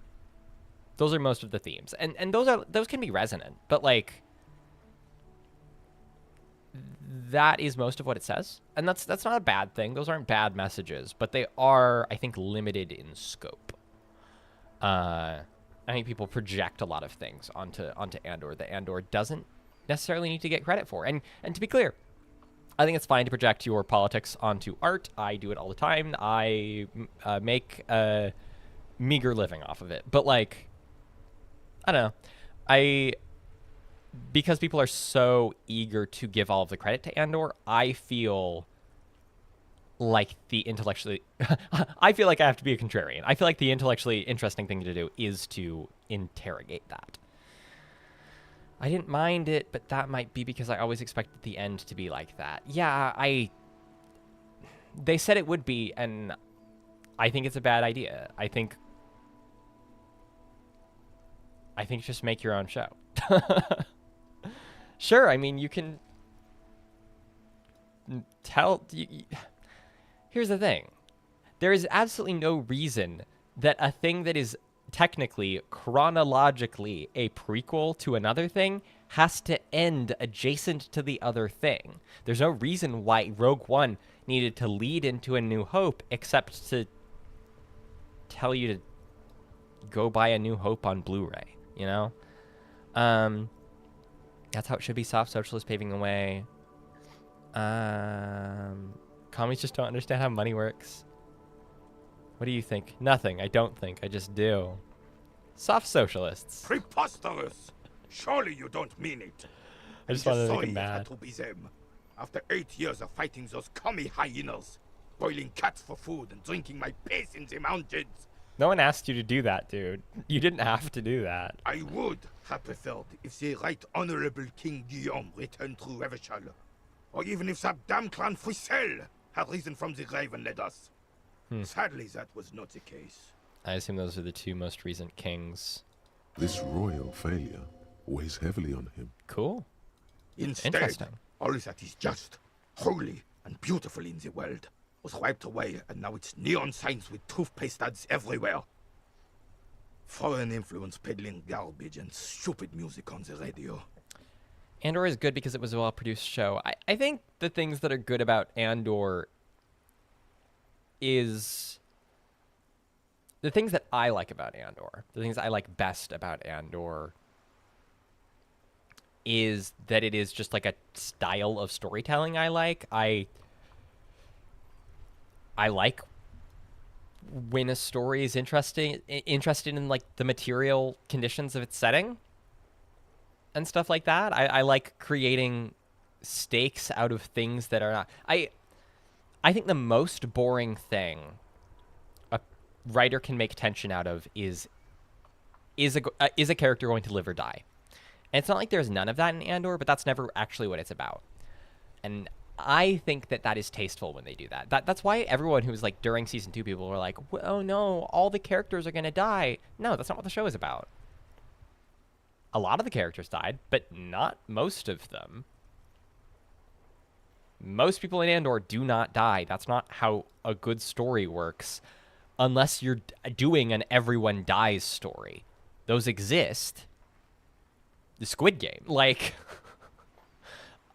that is a function of the narrative, but that's a completely different thing. Maybe you shouldn't have been fighting those commie hyenas. Yeah, true. And at the feet of that honorable king, the fools that describe him. One of the best things about Andor is its serious tone and realism compared to a lot of other Star Wars. I mean, I don't want Young Jedi Adventures to be serious or realistic. I want it to be fun and have good kids show morals. You know, I don't think realism is an actual. I do not believe that realism is a thing that art does. I think there are different types of mimesis, and some lend themselves to the fiction of realism that people believe than others. Andor is still edited. It has mimetic soundtracks. It had it's not real. It has space travel and stuff. It feels like there's a degree of verisimilitude there, and part of that is choices made with the production design, and part of that is that they reuse sets a whole lot so that they can pour a lot of money into individual sets. But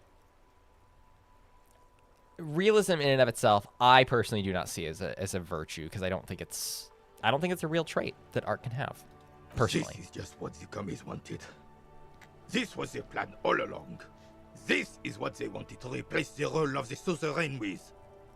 Yeah, I'm not sure if Star Wars needed to be for adults. I say this as an adult who loves Star Wars as they marketed it. Yeah, marketing Andor for adults is inherently, I think, kind of silly. I think Andor is for I enjoy it as an adult. I think adults can and should watch and enjoy it. I also think that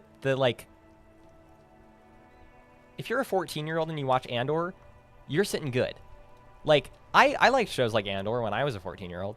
Well, I liked shows worse than Andor, but I liked shows that were similarly heavy, I think it's a Star Wars that is a little more appropriate for teenagers than children, but I don't need Star Wars to be for adults. I want Star Wars to be pretty good, and I'm not self-interested enough that I'm like, the only way it is good if it's for me specifically and exclusionary to children. No, I like kids media. I like Star Wars. I'm not out here thinking that everything should be exclusively for people like me. And I say this as a person who deliberately makes a show that is not child friendly. My show is not intended for an audience of people under the age of 18. Every single on the podcast episodes, every single episode of Daughters of Eric's is rated explicit.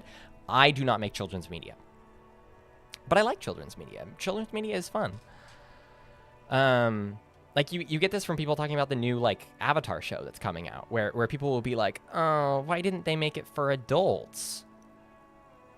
Because it's a kids show. Korra was a kids show. It's just a YA kids show, and it did age up with its audience, but I'm sorry, you're expecting them to make a new show for you, a 30-year-old? Go watch Chernobyl. Go rewatch Breaking Bad. Stop expecting kids' fantasy media to not be for kids who like fantasy media. I do expect kids' fantasy media to be good enough that I can enjoy it. I expect it to be good enough that I am having a good time and that I can get something out of it, as an aesthetic experience, as even sometimes an intellectual experience. I like talking about the politics of children's media. It's fun. But I don't expect it to be exclusionary so that I can feel better about myself. Kids can and should be allowed to have media that's made for them. Exactly. And it shouldn't, I don't know.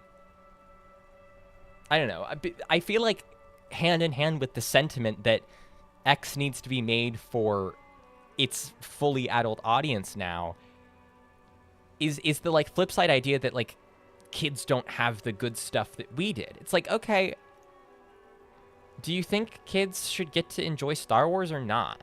I don't know. Maybe I should watch Chernobyl. People keep recommending it, and I just forget. I watched Chernobyl. I watched 5 out of 6 episodes of Chernobyl. I think 6. On the flight to Japan to go to Star Wars Celebration Japan this spring. I'd been meaning to watch it for a while. It's got some cool production crossover with Andor. Some of the same cast and crew. And I was like, oh shit. I don't pay for HBO. I'm not really interested in paying for HBO, especially as long as they are making money for J.K. Rowling. But I saw it on the flight, and I was like, oh. I am not reading because I don't really want to right now. So I'm just going to watch Chernobyl. And then I watched almost all of Chernobyl on the flight, and then I finished it on the flight back to the States. And it was really cool. It was a cool show. I liked it a lot. I would like to rewatch it. I would like to show it to my girlfriend, frankly. Regarding my comment on seriousness and realism, I was thinking mainly in comparison to the prequels and silly sequels, films that are way too silly. The prequel sense of humor does not appeal to me, mostly because I don't think the prequels have that much humor in them. I think the sequels are fun. I think they're tonally pretty similar to the original trilogy. The Last Jedi probably has the most unique sense of humor, but it's a sense of humor that I really like. It's really dry and like comfortably witty in a way I love. I mean, I just finished the second season of Poker Face, and that's also a Rian Johnson thing. It's not just made by Rian Johnson, but like his like tone and his like sense of humor is very much like baked into that show. It feels like the same sorts of humor as like is in Glass Onion or Knives Out. I think that shit is so much fun.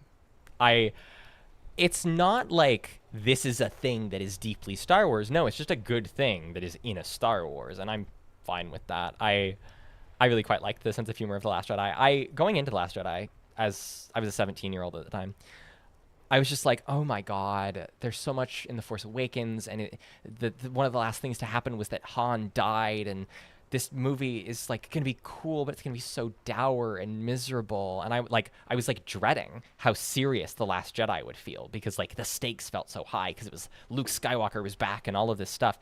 And then that is true. It is like a movie with high stakes, and bad stuff happened, and Luke Skywalker dies.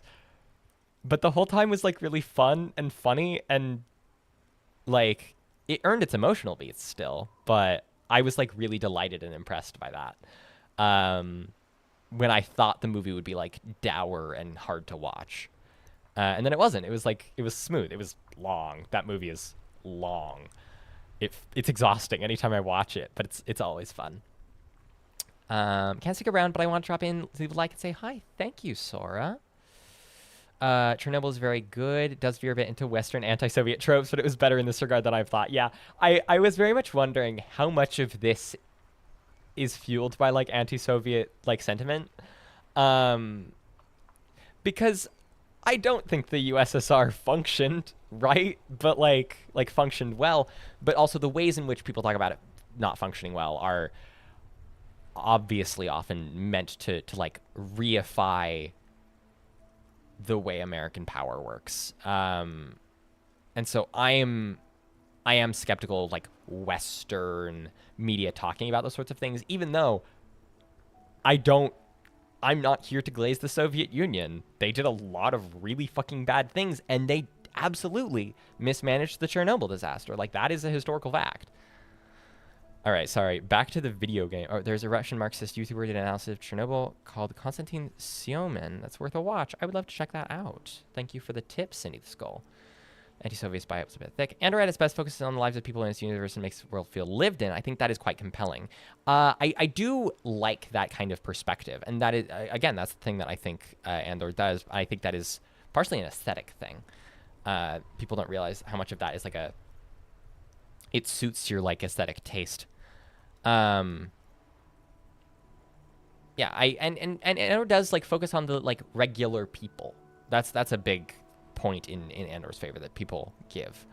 It's not the only Star Wars thing to do this, but it is one of the first shows to do it and like to stick to it mostly. Except the thing is that Andor is a very special boy who does very special guy stuff. Anyway, I'm not complaining about Andor until somebody says something that I cannot help myself. The suzerain is the king, right? You mentioned Guillaume. A true king in both blood and mind. Led Revachol before Fricelle. He would have been better, but the damn commies drove him into exile. Okay, actually, I don't want to have this conversation that much longer. The suzerain is the king. Has everyone forgotten already? Yes. Soon, they will forget everything. Damn. It's no use talking to you. You were still in Daddy's balls when it happened. Ugh. When we took our last stand against the Filth and rode the cavalry straight into gunfire.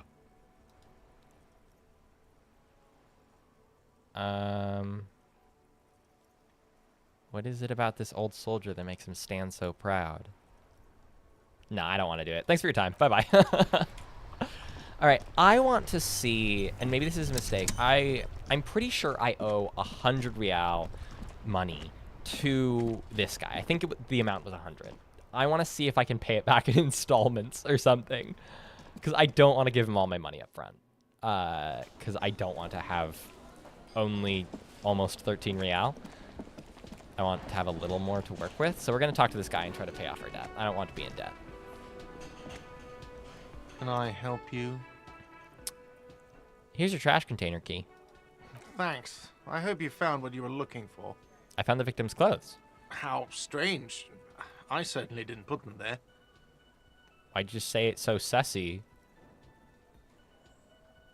Could someone on your staff have put them there? Sylvie had the keys before I got here, and I can vouch for her. I can vouch for all my staff. None of us would tamper with the crime scene. Maybe you don't remember putting them there. Maybe you were sleepwalking. Or in a fugue state. I think fugue states are more your forte, officer. That's funny. Wasn't it 200 real? Shit, maybe it was 200 real. I hope that doesn't come up in this conversation.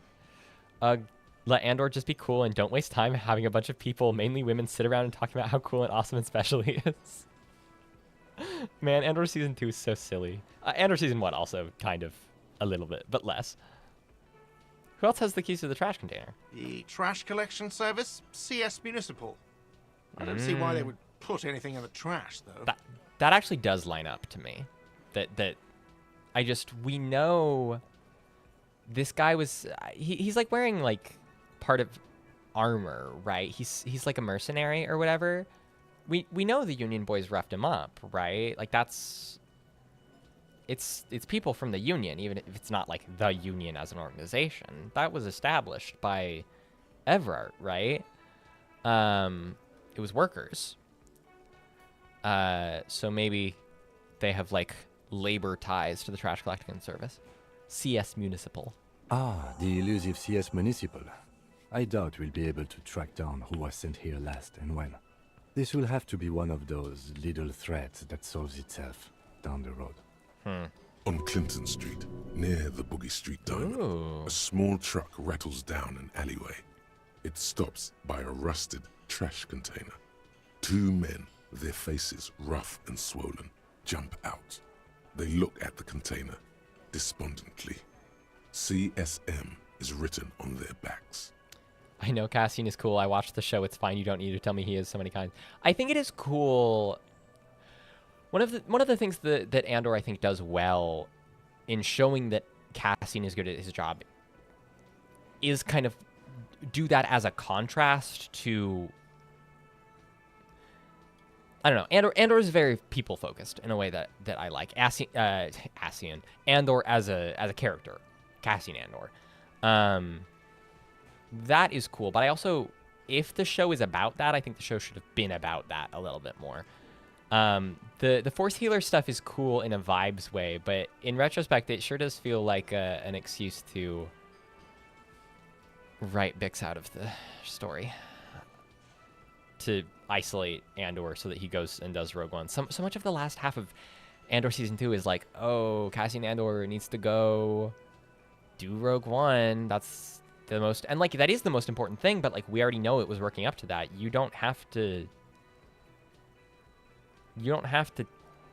tell me, you know? I already have been thinking, wow, it is beautiful that Nemec inspired Cassian to be a part of this movement that he then goes and saves. You don't have to tell me he goes and saves it. You don't have to make that a plot point. I already know. I've seen Rogue One. I know who this guy is. I know why this is meaningful. Show me other things he does that are valuable. You know? Aside from getting Mon out. He gets Mon out, and that's huge. Which is why that's probably my favorite part of the second season. Thank you anyway. Let's talk about something else. Yes? By the way, I'm going to sing karaoke here. So about that money I owe, should I bring it up? I'm going to bring it up. Cassian Candor, true. Quick save. Oh, right, I can't save in the dialogue. YouTube didn't don't notify me the stream went live. Guess I'll just wait for the VOD. Damn, that sucks. I'm sorry, Comrade Dragon. The VODs are always here, though. I'm a VOD watcher. I'm not really a stream watcher, so. Hello, future Comrade Dragon. About the money I owe. Yes, have you got it? How much do I owe you again? A lot. For the room and broken window, 100 real. It is only 100.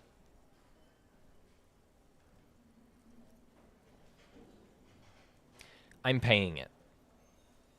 I'm trying to make amends for being a shitty person.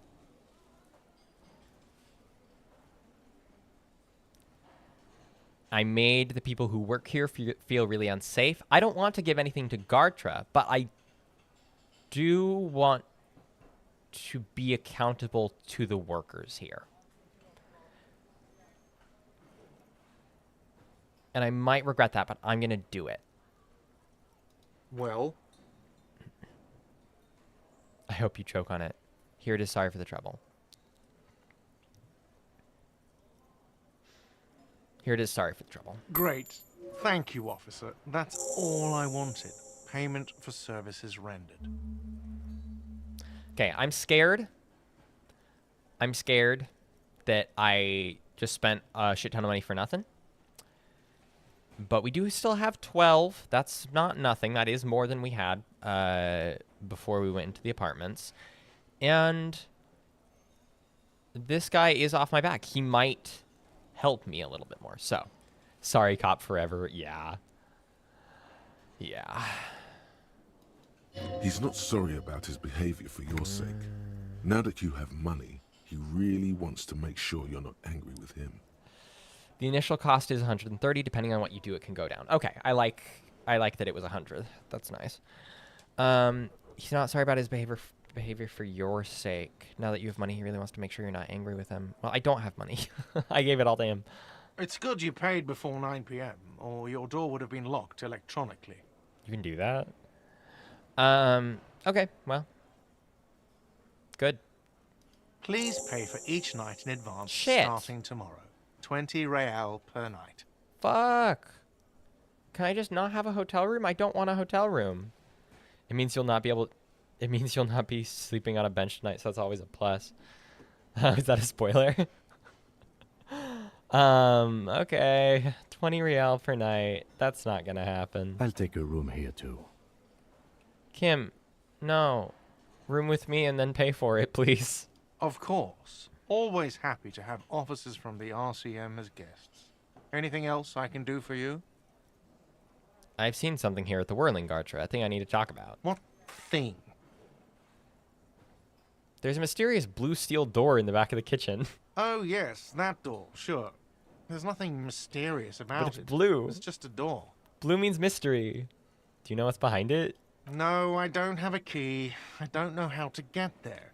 And I don't care either. It's not like I've been wondering about it for 10 years. It's just a frit warehouse, probably. It's an actual mystery.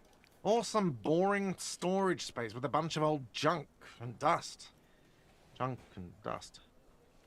I think that door leads to the back area that we couldn't get to earlier. Kim being like, okay, time for me to check in. Yeah, this guy's not mad anymore. It means you'll not be sleeping on a park bench tonight. Be sleeping on a park bench that bad in this game? Maybe it is. Martinez seems like a rough place. He's How can I see a attempting to blue door? maintain an air of indifference. It's absolutely not convincing. I'm very pro brightly colored doors. The house that I grew up in had a very red door. I miss that shit. Apartments are boring. I mean, there are ways in which I prefer apartment living, but I wish I could paint my door. I think you'd like to know what's back there. Fine, okay, a little. But my job doesn't leave me time for wondering about one locked door in one of the cafeterias I manage. Might find your shoe before you need to sleep on a park bench. Maybe. My feet will get cold. However, only having one shoe means I can only have one shoe stolen. So, Galaxy Brain. So, I haven't opened it. I have cleaned the whole place 100 times over, though, after the animals. And I haven't found a key, so good luck with that. Damn it. I saw a sign that said the mess hall is reserved for the Union. Yes, not the whole damn Union, thank God. Just the nastiest and loudest faction. They come here in the evenings. Dumb, unruly types.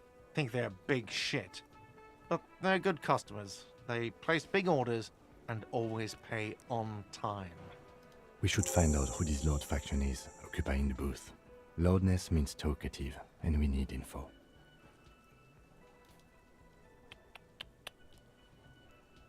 Okay, how do we find them?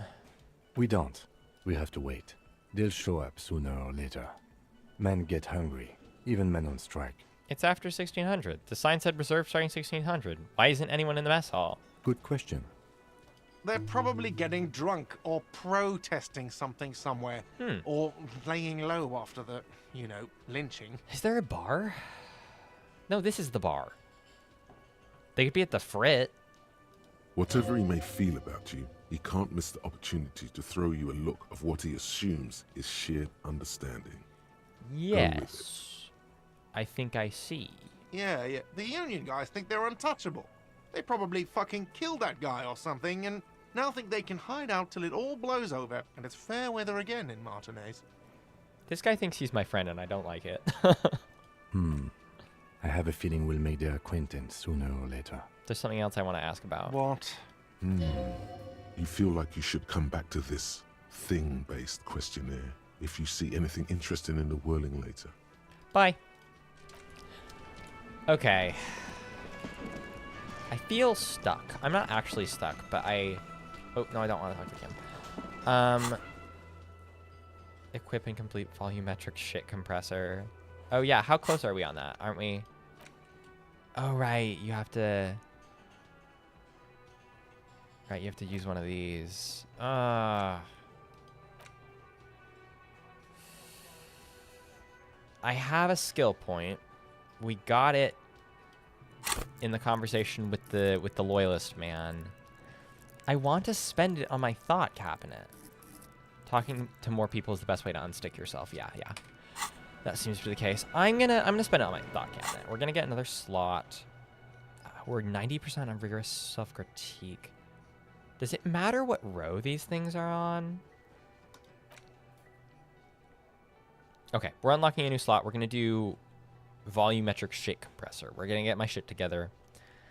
I don't think I'm gonna regret that. That's the only unthought thought that I have. And I just want to get that going. Okay. Yeah, we'll do this. I might be more like functional. Oh, interesting. It's like connect. Okay. Well. Weird. Doesn't matter the row. Okay, good to know. So these are pretty close. I assume they advance. Right, they advance with time. So, who's this guy? Have we talked to this guy? Let's talk to this guy. It's all about money, you know. Okay, that's not helpful. Especially since I only have 12 bucks.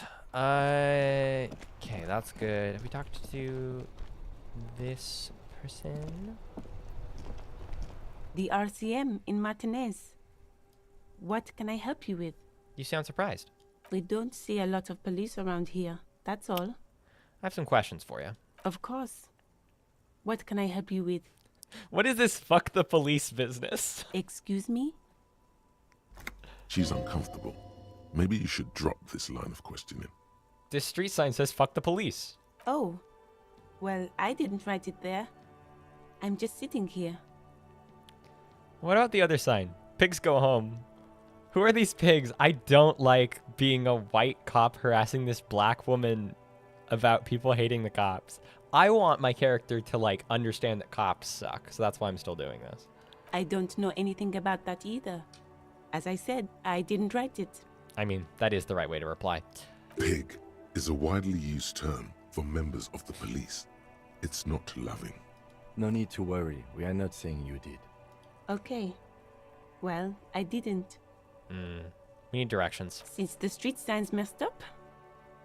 Okay, I'm not actually. That's What a do lot you of need? options, and we already got shivers. So. No problem. Of course. I won't hold you back. Her gloves. You get the feeling that you need them. You have a dead body to deal with after all. One more thing. Can I borrow your gloves? Sure. Keep them. Oh. I have another pair. Yay. I like her character design. Cool. Can I just put those on? Okay, there are my tools. I want to stop holding the crowbar. We're gonna Gordon Freeman ourselves. Let's do a flashlight. That seems like a good. Sorry, is it click and drag? Oh, it is click and drag. Oopsie. Yeah, I got a flashlight. Is that just always going? That's gonna be annoying. All right. Let's put on the gloves. Yeah, we look cool. We got jeans last time. That was pretty cool. It's not loving is a great way to describe calling police pigs. Yeah. Ooh. It like aims with my flashlight. That's beautiful. I'm so pleased about this. That's awesome. Oh my god. Multiple shadows. That's crazy. Okay. Henry, when you're a woman, they don't even want to be your friend. They will tell you they do. That's true. Okay. Ooh, it's dark over here now. Ooh. Okay. Talking to this guy. Welcome to Rivachol. Imagine real life. You get in a conversation with someone random on the street and like you can see their text box and it calls them racist lorry driver.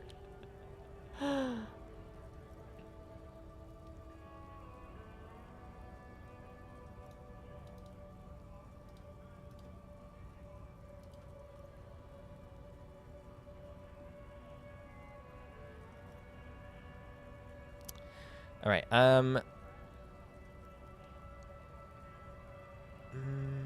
Why are you addressing my partner like that? Hey, I know Rivachol. That's where we are. Don't you welcome to Revachol me. My grandfather came here from Oh, a right, he's 3,000-year-old racist isolationist culture, while your ancestors came to this island a mere 300 years ago. That's funny. I'm sorry. I forgot that racist got my privilege as Harry Dubois is showing through. I was like, oh yeah, he's racist, and I didn't even consider that it would be against Kim. I gotta check my privilege. That's so funny. My grandfather came here from a 3,000-year-old racist isolationist culture. He really is Japanese. Every school of thought and government has failed in the city, but I love it nonetheless. It belongs to me as much as it belongs to you. You tell him. It's men like you who keep Revachol divided, doesn't give a shit. making it that much harder for everyone to climb out of this post-war limbo. That's awesome. Good job, Kim. I'm gonna shine the flashlight in this guy's eyes as punishment. Okay. Limbo, what's going on here? Oh, come on, man. I just said welcome to Rivachol. It's a lorry driver thing. No, it's not. Stick to your guns. Don't pretend you didn't do an asshole thing. I know exactly what you meant. You think my kind doesn't belong here, that I should watch myself and behave. Kim is just ready to go. Hell yeah, dude. But you see, I'm an officer of the RCM. It's actually my job to make sure you behave. I would advise you to remember that. Damn. Oh no, she's learning the ways of the pig. Yeah, it really is a cop move to shine the light in his face. But it's doing it to a racist, so it's not a cop move. You've been going past this guy for so long. I thought you'd be safe from him. Yeah, people just be standing around, and I have goals. I'm goal-oriented right now. Silence. The air between them becomes tense. Your partner needs backup. Now's Fucking your hey, moment to Kim. shine. I've got your back. Well, I think we all learned something here. Does that give you the ultra liberal points? Fucking A, Kim. You two make a cute couple. You know that? Yes, we do. The lieutenant exhales and resumes his regular calmness. His name should change to racist and homophobic lorry driver. Whatever you say, officers. I found this mug in the trash. Yours? Oh man, that's great. Look at that guy go. Haven't seen anything that funny in a while. Is this yours? God damn. Thanks for that, but no, it's not mine. Wait, what was on the mug again? Do I have it in my pocket? Oh, I can't look at my pocket right now. Damn it. You're a lawyer man, right? What's your stance on drugs? Drugs? They're shit, man. You know where that shit comes from? Sarah Miriza, Safre, Ilmara. They take the money from our local junkies here. Racism mug, and then that's use right. it to outcompete us in the manufacturing sector. It has like a racist character on it, and I picked it up in front of Kim. I like pocketed it, like, this is mine now. I guess I was really right to ask if it was his mug. Racist mug. This is a racist mug right here. Alright. They know they can't beat us in a fair fight, so they have to get us to weaken ourselves somehow. It's racial sabotage, racial economic sabotage. Hold on, but they make Al Ghul in Ilmara too. Ilmara? I'm not remembering the place names very well. I don't go for that foreign piss. Ugh. Pamplemousse is made in Shut Mundi. up. Or sometimes, I like a dram of that Yugograd vodka. Koikos and worse much, but they do no booze.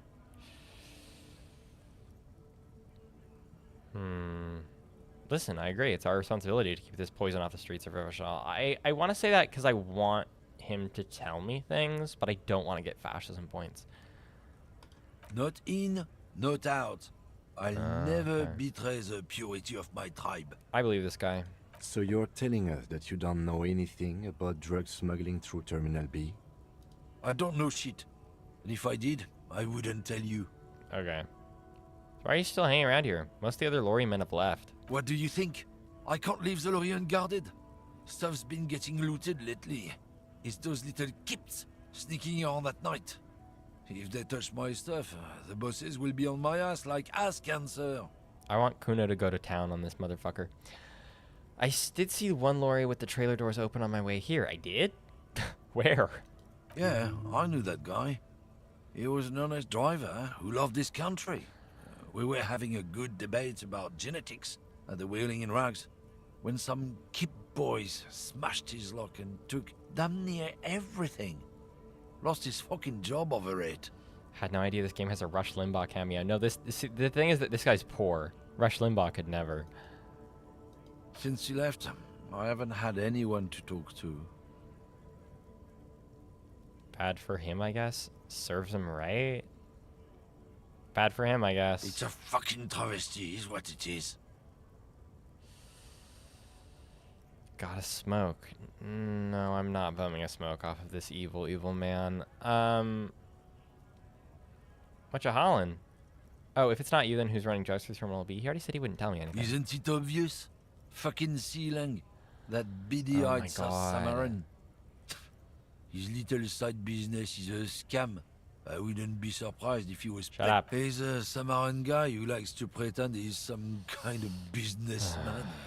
Or really, he's just selling his employer stuff. Stuff he stole after he broke the seals on his Humanox lorry. Where do I find him?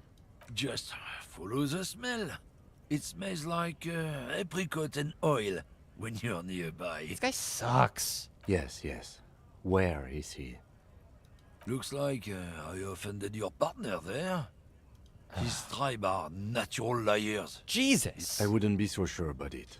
Not until we've heard what Sealang himself has to say. Guess we need to pay Sealang a visit then. Guess so. We're going off of this guy's profiling as our lead? That's insane. I'm not doing that deliberately. If we come across this guy, we'll talk to him, but... Fuck you, fuck you, fuck you, fuck you, fuck you. Okay. These guys are still over here. There's some people to talk to, and I just don't. Okay, there aren't. It's just this guy. And this is the scab. I don't think I really come here. Oh, no, this is where the horse statue is. Oh, and I see. All the trucks are around here. I'm gonna talk to this person. The small, wrinkled woman does not greet you. Whoa. She nods along to something on her radio. A photograph is clutched in her hands, and there is a warm smile on her face. This is a great character portrait. It's the warmth of a winter night's fire. Maybe she could give you comfort and shelter, some cigarettes, and food money. Maybe she's your...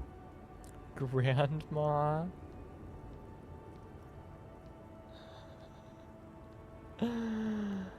I want to call her Grandma. Nothing. Her smile just keeps widening. Her hair is gray, She knows I'm like a lead. freak. No, this one is a monster in disguise. Oh. Excuse me, ma'am. I'd like to ask some questions. No response. Wherever this woman is, your words fail to Fine, reach her. I'll be an asshole. Snap your fingers in front of her face. If you want her attention, you may need to be more forceful. Snap your fingers twice. Where am I? Who are you? Huh? Okay, okay. The smile on her face has disappeared, replaced by the wary aspect of a cornered beast. You alright, ma'am? You're out. Never mind. I remember now. I'm still stuck in that traffic jam in the 50s. The 50s? I thought it was the 50s now. Is it the 60s? Wait, what's so bad about the 50s? The men have small jaws and everything is made out of plastic. Why do you need plastic? Oh, when you she's can like, make the now. world out Now. of It them? sucks now. Where else would he be then? Back in Methka, during the time of the revolution. The sidewalks and cafes are filled with young people. I was on my way to see a new Boyadero picture starring Gabriel Buenguerro. I love this voice actor performance. I love her portrait, like the way it plays with her lore. In that she's like not looking, or in that she's smoking, or something. Until you came along, that is. So I take it you were in Mesk when you were young? Someone was. Someone? Are these not your memories? They are someone's memories, boy. What difference does it make if it's me or not? Blade Runner 2049 be like. They're beautiful. That is all that matters. Beautiful and true. And they will win. They're coming for this, you know? All of this. Okay. She seems to derive some bitter pleasure from this strange thought, as if the past will one day wipe the present away, Who's like Gabriel a tidal wave approaching. Buenguerro? This is Gabriel Buenguerro. She shows you the photograph in the lavish amber frame. A strikingly handsome man looks straight at you, his head crowned with a wide brim hat. His hair is dark as an oil slick, and his jaw the most perfectly chiseled thing you've ever seen. Okay. This man's got a hold over her, even 50 years later. You can feel it. He was the biggest star of his day. Girls used to faint in the aisles of cinema whenever he came on the screen. And schoolboys used to memorize all of his lines. Sorry to interrupt. I wasn't dreaming. I was there, Lawman. Huh? It was early spring, and the man behind the black sun had just come out. The posters were 20 meters tall. Everything was golden. Okay. While you, people, were tearing each other apart over your petty little revolution. In Methk, it was a golden age. That's funny. All right, police questions. Why not, Harife? It's not like I have anything better to do in this hellhole. Is she like Ukrainian or something? Harife. To be clear, I don't know. I don't know what that word is, but it feels like jefe. So maybe she's like maybe she's Portuguese. That feels like how that works. I don't know Portuguese. What are you hauling? I still don't understand the Boyadero thing. Before I came, you seemed away. You seem like a woman who knows a thing or two about drugs. What do I need drugs for, Lowman? What I see, what I feel.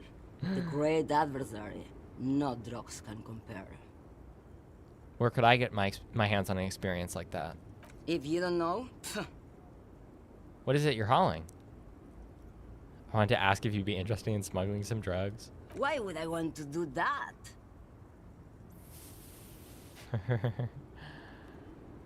For the glory of the World Republic. Lowman, what in the name of God are you talking about? Okay, let me put it this way. Are you smuggling drugs through Terminal B? Maybe. Probably not. Makes no difference to me either way. How can you not know what you're hiding in your own lorry? Just this month, I made half a dozen trips from Saramiriza to Grat. That was fast. You for 1A. What do you think they take from Saramiriza to Grat, Lowman? Oh. I didn't mean to click it. I'm busy. Drugs? No, Lowman. Diamonds. Damn this. Make her answer. If you had to guess, who do you think is smuggling drugs around here? Easy. It's the skinny man who thinks he's a poet. Never trust a poet. It's not Also, Mañana, it's the is only it? one I Mañana's can a dark see from worker. here. Almost everyone's portrait has them looking at the viewer, but she's distracted looking away, caught up in something only she's. Not to mention the static. That is really, really cool. I love the character portrait. Well, I love all of the character portraits in this game except for mine. I mean, the mistake of looking in the mirror. Okay, we're done. Where do you want me to go? Or I can just relax and let my mind carry me back where it will. To Cool. the Great Plains. Very cool. I think we're done here, no? Alright, yeah, we're done. Yes, go. Enough. Alright, let's... Volumetric We finished our ship thought. compressor. We finished our thought. Bizarre scientific news from Revachol West today, where a police officer's shit has been observed at a pressure of around 495 gigadecimals. These metallic hydrogen levels of shit togetherness were thought to exist only at the center of collapsing stars, not law officials. It remains to be seen how long the shit singularity lasts. Great. Accept. Alright. Well. I don't know what this will mean for me, but rigorous self-critique is also almost done. I wish I'd gotten the original art book. Oh, there's an art book?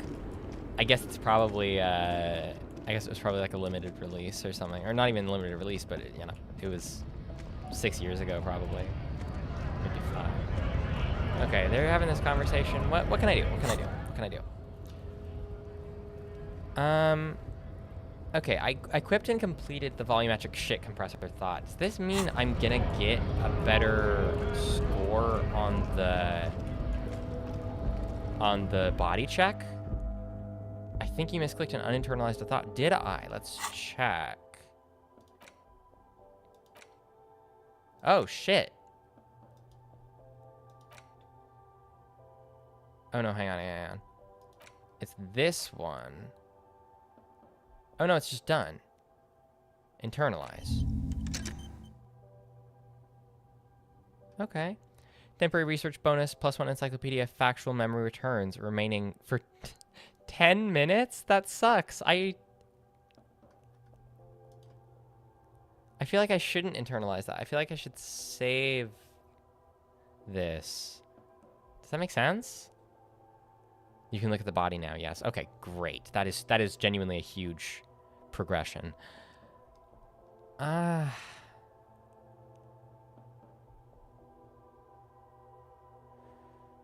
feel like I should stop. No, it's fine. It's fine. It's fine. Do I have the like circle around me? Where's the circle? This game is complicated. Okay, so these aren't done. Or Lonesome Long Way Home isn't done. We gotta get more dialogue. Okay, I've already talked to her a whole bunch. We'll leave her alone because she doesn't want to A talk. small cabinet on the wall is filled with various medicine bottles, nasal sprays, and Oh. blister packs. I can't get more ammonia. I thought I could. Ooh, that's pretty. I can't get more ammonia. I thought I'd be able to. Okay, let's not bother.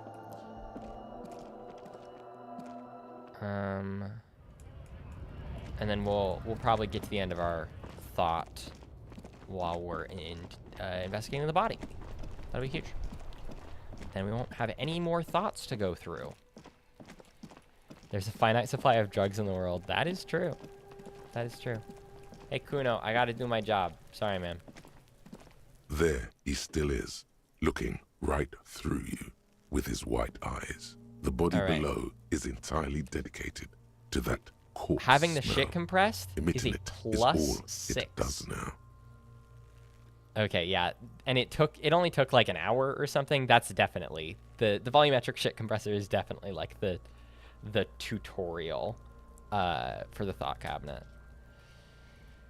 Come on, come on, come on, big money, big money. Ha ha ha. Again, the corpse laughs at you. Plus drip. Every time it happens, it gets worse and worse. There's nothing more to throw up now. All that's left is crying and convulsing dryly at the same time. Okay. Even though I got my shit compressed, how is it possible? I'm at a loss as well. I could swear your shit was together, detective. Sometimes even that is not enough. Life is unfair. What do I do now? Officer, you just need to be stronger. Learn to keep it in long enough for us to work. There's nothing else to do. I cannot handle this body, man. You can open this white check again by going to your character sheet and spending a skill point to upgrade your endurance. Gain new skill points by exploring and completing side tasks. Okay, so we have to put a skill point into endurance next time. How close are we on? Relax. It's okay. Okay, we're done. We're done. How close are we on a skill point? We're pretty close. We're pretty close. So we'll have one pretty soon. We just gotta find someone useful to talk to. Let's do this. Rigorous self-critique. Got it. That's crazy. Yeah, it Here sucks. it is. Hard facts from the man you are. You once jerked off in the locker room and were caught. You held a young woman by the arm and kept her in your apartment for 20 minutes against her will. That's right. These are not flights of fancy. These are real deeds, Harry, emerging from the darkness of your past. This guy sure You tried sucks. shooting a fleeing suspect in the foot, but hit him in the pelvis, crippling him for life. Shit. And, above all, you let life defeat you. All the gifts your parents gave you, all the love and patience of your friends, you drowned in a neurotoxin. You let misery win, and it will keep on winning till you die, or overcome it.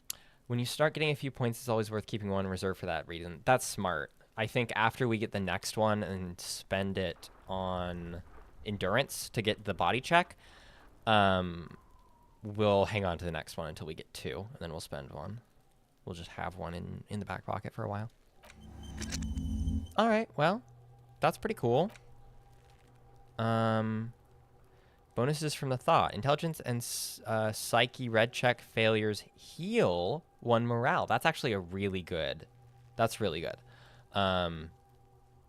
Physical and it's like motor skills or whatever. Learning cap for pain threshold raised to 6. I don't understand what that is. Okay. Well, that felt worthwhile. I'm glad we're at the end of that. Yeah, your guy is bad. Yeah, he sucks. We're making him better. We got blue jeans and funny gloves, so we're off to a good start. Who else can we kind of talk to? What's useful? Close the water lock on Wednesday. That's 2 days from now, I'm pretty sure. Who put the clothes in the trash? We're curious about like the garbage can people.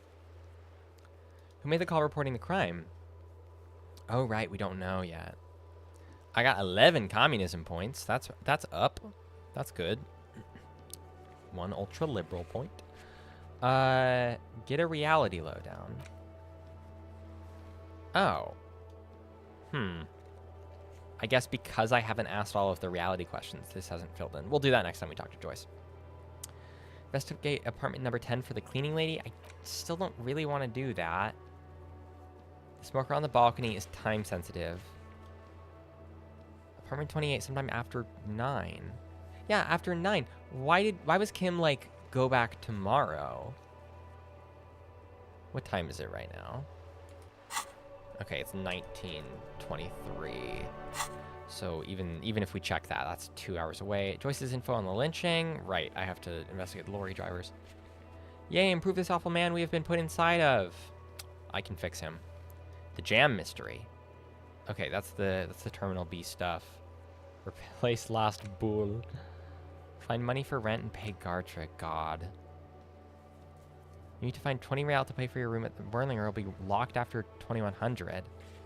As long as you don't have a free place to stay, you have to do this every night. Ooh, I gotta make some friends with somebody so that I don't have to pay this. I hope I don't have to pay. Was this filled Monday? Oh no, this is just when I got them. I hope I don't have to pay 20 bucks for tonight. Find out who is in the union box. Some unruly union man gather in the mess hall of the Whirling in Rags. They're not there today, but most likely they'll eventually show up. Keep an eye out for them. Okay. That's a lot of stuff to do, and not a lot of actual things I can do right now. Let's go in here. We've been putting this off for the... Ooh, it's big. Who's this lady? Welcome to Crime, Romance, and Biographies of Famous People. My name is Plaisance. That's a funny name. Be welcome, and please take responsibility for the energy you bring into this space. That's great. That's so funny. I love bookshop owners. A golden pendant hangs around the woman's neck in the shape of what looks like a tiny fish head trapped in amber.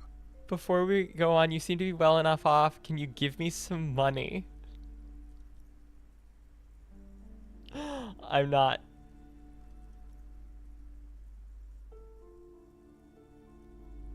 We got 12 bucks. But we're also worried about being able to pay for the hotel. No. I'm not doing it. Curious pendant you're wearing. Oh yes. Helps to have an anchor in these times. Beggar cop. Yeah, I'm not. So are you the owner? Are you the owner of this store? I am. The proudest owner of our little shop of culture. She's so pretentious. She has fine-tuned her voice to find the most welcoming approach for attracting new customers.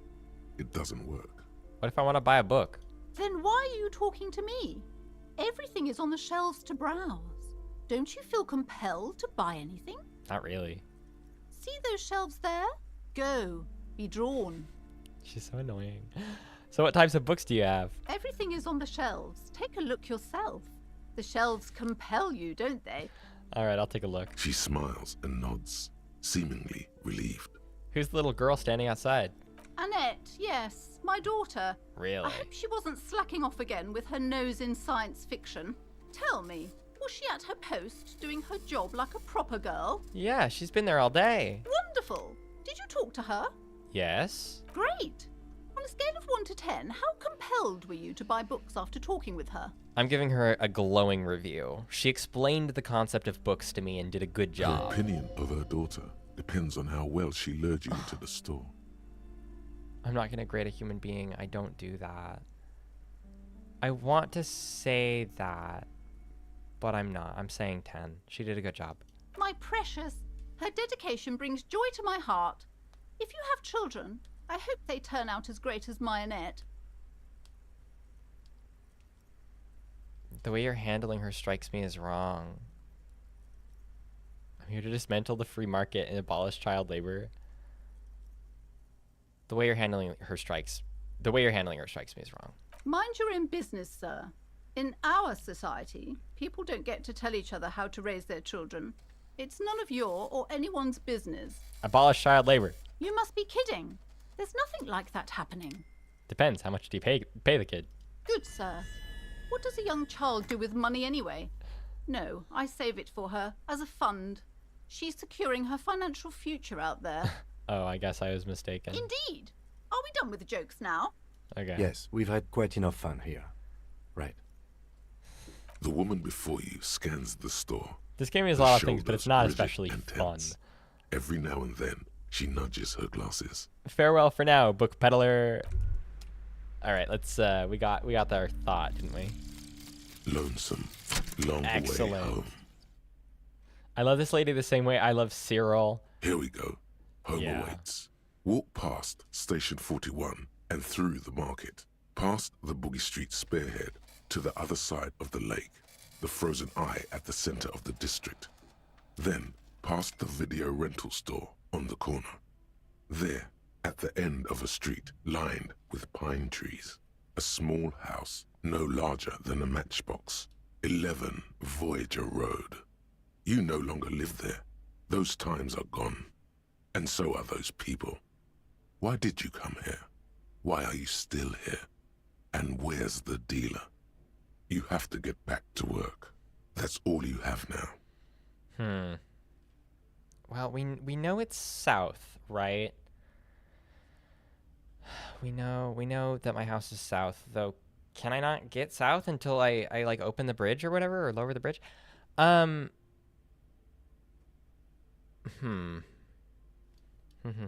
Past the video rental store on the corner. I am surprised that there are video rental stores. I feel like I don't fully understand what the like technological situation of the setting is. Someone could just like tell me, yeah, I was just on Instagram the other night, and I'd be like, sure, whatever. That fits, whatever. It doesn't matter. Sorry, I can't talk to you, Mr. Cop. I'm playing Angry Birds. Gift books and molten candy. Is it molten because it's in the window? That's funny. A small mountain of colorful board game boxes. There are numerous types of games for all ages. She might have a shelf bull. space seems to be taken up by Le Wirral bull. related merchandise. Storekeep. What board games do you have here? Wonderful board games, sir. The Viticulturist is a classic for sure, or perhaps you'd like Archipelagos of Insulinda, a very educational game for those interested in geography. Do you have Pachunk? Raubritter is a fun game of economic competition, but can get quite intense after a while. Sounds We awful. have games for the whole family. You can play with your children. Who are you going to play board games with?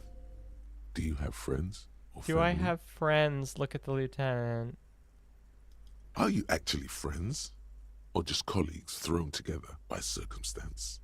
I don't feel as if I have any kids. Friends are technically like family. Technically. She fiddles with her pendant thinking. For playing with friends, I'd recommend Suzerainty. It's a civilization building game where you build a civilization, then set off to brutally colonize and repress other civilizations. It'll cost 12 real. That sure is how board games be. Lousy auras there. No, role-playing games are popular among those types. You know, who are into those kind of things. I'm Personally, looking for I don't like it. Not at all. I'm looking for TTRPG stuff. I've heard they turn people into occult enthusiasts. Very true. That they have rituals where they try to summon entities. Very true. Highly immoral stuff. Using magic still buy missile them, to though. summon the devil. Look through the pile of we're all. That's the TTRPG items. An endless variety of source books, lore books, and codices litter the table. Awesome. The topmost book is titled Welkin Compendium, 2nd edition.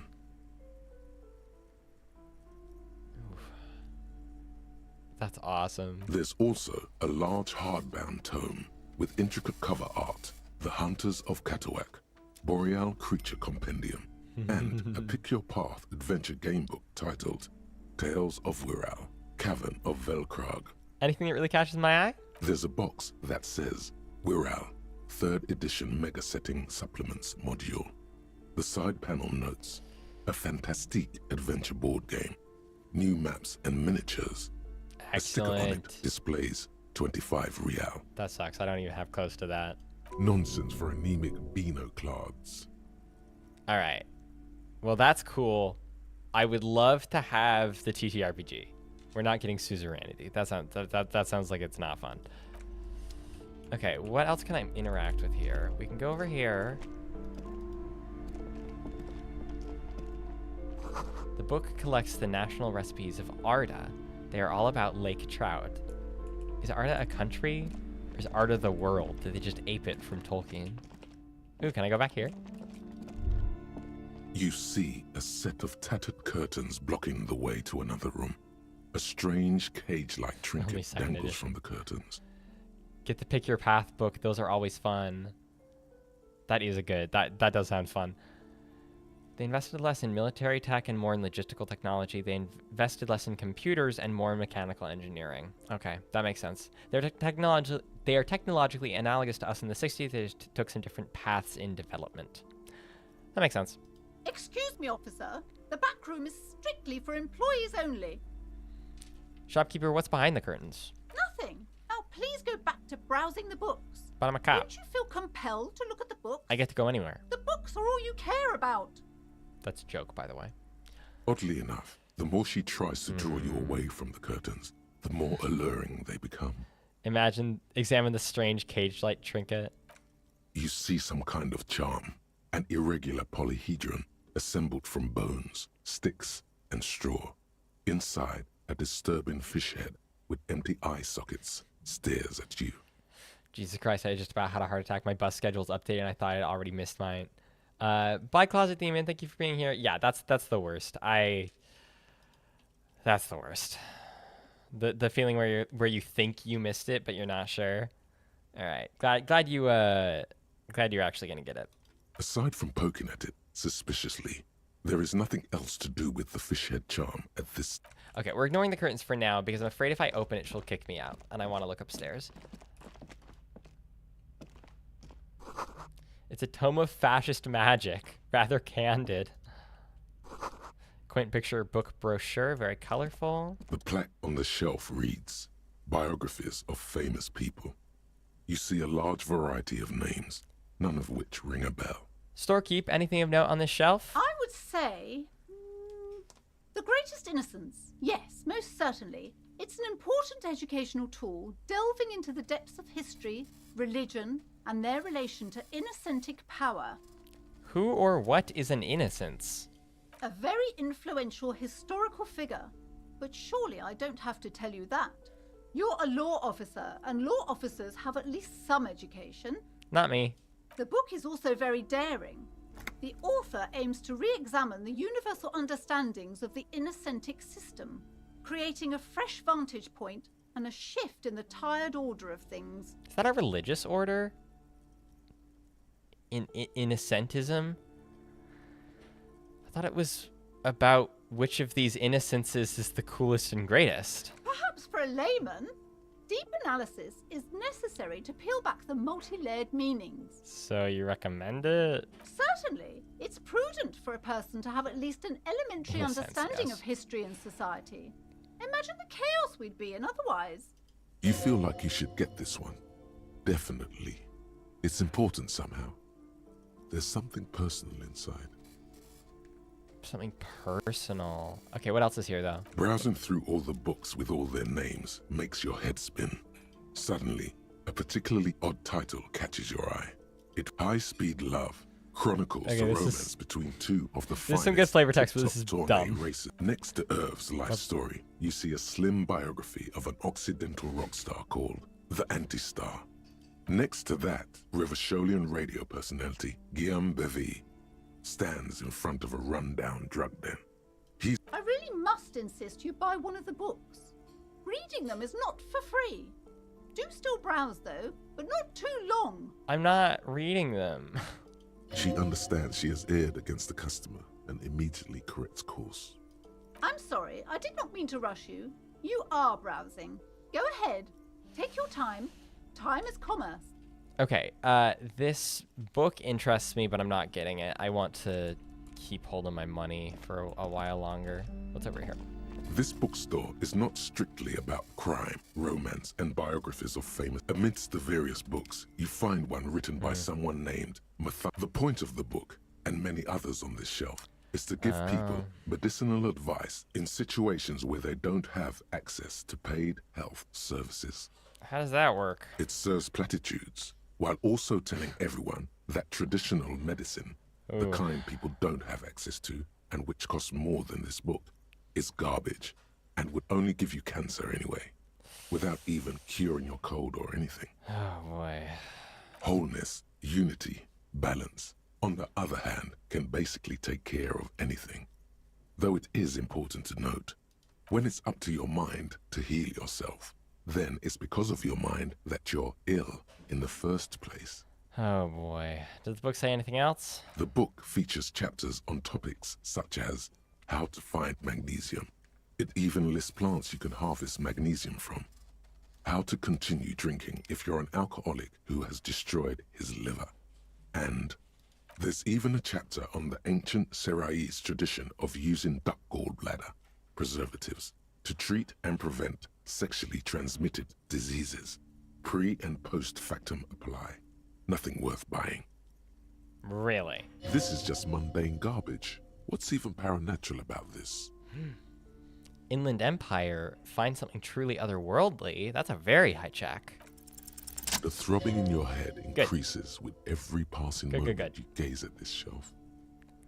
Okay. Suddenly, as if out of nowhere, a small green book becomes apparent. The title of it reads, Medicinal Purposes of the Pale. What's the pale? The book contains very little explanation on the matter. This knowledge seems to be taken for granted.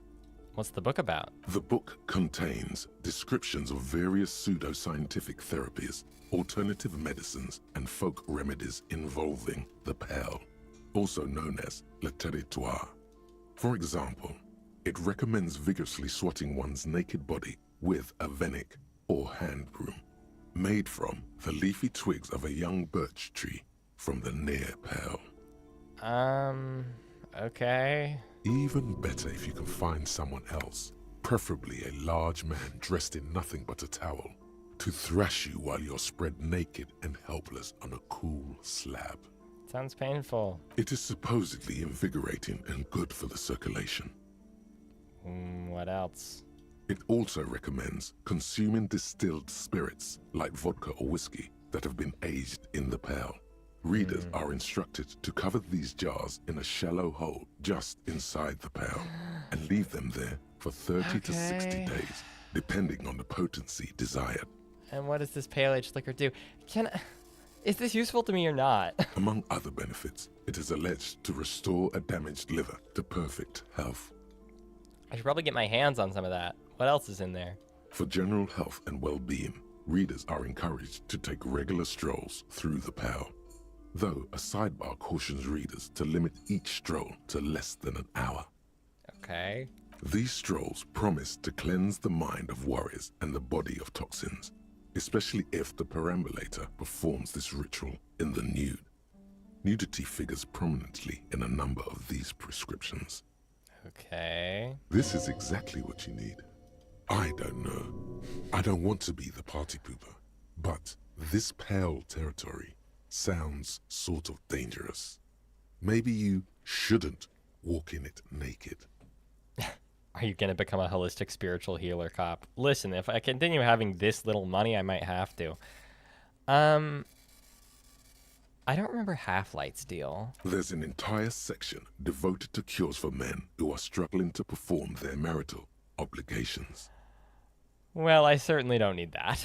You close the book and return it to its place on the shelf.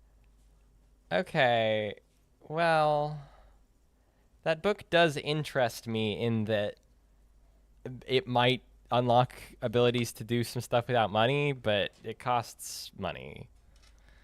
It also might be a scam. But I did get the check to get something otherworldly.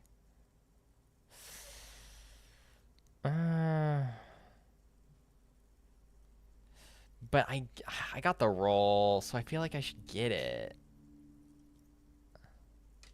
You know?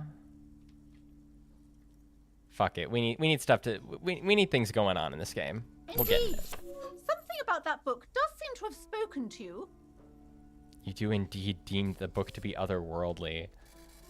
Okay. Well, I hope it contains what you're looking for. I hope so too. Maybe there's someone we can sell it to if we got it. Okay, I'm going to her back room. I don't like this lady, so we're The invading her curtains privacy. tattered with age. Just as you're about to pull apart the curtains, the petrified voice of the shop owner cries out once more. Sir, don't touch that. I told you it's off limits for the customers. Parapsychologically speaking, we're done if you decide to open them. I won't be held responsible for the consequences. It's too dangerous. Does she have something? What's back there? She Smut? looks away, Is it mumbling. smut? Why is everyone always messing with the curtains? Why can't they just buy books like normal people? Man, this is different. I'm a police officer. I need to get in there. Why? It's not like anyone was killed there. No way. I am sorry. I don't mean to be so impolite. Just please don't go there. I can't allow that. You'll only make things worse and unleash the powers. Is she like a ritual circle back there or The something? curtains do seem frail suddenly, not robust enough to contain a slippery darkness. But I sense this place calling to me. You do? My God, even more reasons not to mess with the curtains.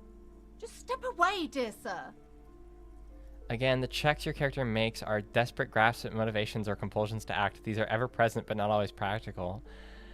Yeah, I guess that's fair. Maybe I shouldn't have bought the book. Maybe we can give it to somebody. I don't care. You can't stop me. I'll open them. No! Please just talk to me, officer. Come here and let's talk this through before you decide to do anything extreme. Your instincts are at odds with one another. You have to consciously filter them. Yeah. Yeah, but I wanna do a good job.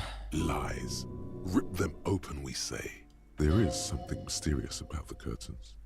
Be careful. There's nothing back The there. curtains, tattered with age and covered in dust, hang before you, as if taunting you. Open. You see a dimly lit room full of dusty furniture and trash. A doorway stands in the back, covered in dozens of scary little cage-like trinkets, your shadow looming over it like an omen. Okay. I warned you. You're unleashing forces beyond your understanding. I hope I don't regret this. Ooh, autosave. That has me worried. Oh. That's an electric chair, is it not? Or no, is it like a hairdryer chair? I think it's a hairdryer chair. Yeah, ghostly silhouettes of hair dryers. Oh my god, it just used to be a salon. That looks like a Sage Ventress. A vaguely androgynous portrait of a man. No sane person would ever put their head into such a machine. Me looking at that unmanly haircut threatens your masculinity. Oh no. I should be able to get that haircut. A heavy door with a missing handle stands before you, covered in dozens, She's if like not warding hundreds, something off of back little here. oddly shaped trinkets and charms. It appears to be locked. What if you just break it down? Knock on the door. Only an echo. No one is there. Maybe I should break it down. That's right. Take in your surroundings. You need to have a solid ground and a proper posture if you want to succeed. Check my posture. Steady breathing. Solid core. You've got this. With one shoulder forward, you're ready to smash into the door like a battering ram. Check my The surroundings, I room guess. is dimly lit and littered with old barbershop rubbish. Look at it more. But the path to the door is clear. What about the door? Stare into the soul of the unmanliest. Can I do it again? Oh, we'll check. It's made of a solid block of wood. Hang on. I can't look at it more. It won't let me. I've already checked it. Okay. A heavy door with Fuck a it, missing let's break handle it. stands before you, covered in dozens, if Excellent. not hundreds, of little oddly shaped trinkets and charms. Ooh. It appears to be locked. But it worked, right? You smash into the wood and see a small Yeesh. crack appear on the door frame. It's going to take one more try to break through to the other side. Dude. But you've done it. I don't want to take another damage. You're not thinking of trying again, are you? Freeze, dirtbags. Fuck the system. Hands up now. Fuck, it hurts. What's my morale go up if I say that? Fuck the system. If I didn't just kill myself. Okay, we made it. It's like a gym. Sand is dripping from a punch bag. The poster says Citius Fortis. The rest is worn off. Worn out wall bars. They look unsafe. Oh, we can talk to Kim. Hey, a ball. Well, that's probably too big for the game, but we'll try to give it to the guy. What is this place? 1 HP and a dream. Yeah. It looks like a gym. Yes, but no one's been here in ages. I doubt the electricity still works. Good thing we have a flashlight on us. Yeah. Good thing I An grabbed the eerie flashlight. feeling rises in your chest. What if there's a reason why no one's been here for ages? Yes, because it's closed. Now let's move on, shall we? Okay. Fundamentally incurious Kim Kitsuragi. Ooh, stairs. The hallway's blocked by old window panes and debris. Nothing around here I can inspect. Ooh, this place is spooky. Alright, what's going on here? A large demi-drone full of strange liquid. Wild animals stare at you in the dark, stuffed and mounted. Incuriosity makes for a safer cat. I have heard that, yes. Airship rotors covered in spider webs. Did it just say they remind me of the Blades? Or they remind me of Blades? A naked mannequin torso, a strange yellow color. This is such a big building. Ooh, there's a doorway over here. Check that out. Blue velvet, soft to the touch, moth bitten. Blue means mysteries. Ooh. Filing cabinet. Money. Money. Skis with slipstream printed onto the laminated top layer. That's the brand, I guess. Steel rotor blades bearing a slipstream logo. Okay. Is that was a company that used to be here? Production schedule filament memory. The hell? The cube-like crisscross of filaments feels oddly fragile in your hand, its intricate structure covered in dust. Silver take on the side reads, production schedule note. This filament contains information that can be used using a radio computer. Okay, so we got a fucking holocron. And we need a radio computer to access the holocron. Did I look in here already? I don't think I did. Heh, more money. All right, so we've made back the money from the book that we bought, so that's good at least. Your flashlight slides over an old green chalkboard covered in scribbles, sketches, and Guy's an elf. schemes like some ancient cave mural. Bearded elf. It's fucking Kierden over here. Some of the writing has faded with age, but you can still make out sections here and there. Photos and drawings have been pinned to the board. Inspect the drawings. This feels like it's the tabletop game stuff. These lithe, pointy-eared creatures appear to be different types of welkins. It is the You tabletop make game out stuff. Autumnal candle welkins, casting wax-based magic. Oh my gosh, in this game, is the TTRPG actually satanic? That'd be so funny. Translucent welkins, with organs shining under their skin, and even ether welkins, hailing from the vast emptiness of sidereal space. Kierden like it here, big shipping empire for well-crafted ships. He'd probably hate that it's like, I don't know, that it's like a shipping magnate, you know? Who are all those creatures? And polluted Fantasies of a stuff. tortured, feverish mind? One of the welkins, towering among the rest, appears to be different, however. No, elves shouldn't have beards. Some do, some do. It just happens. Just not that often.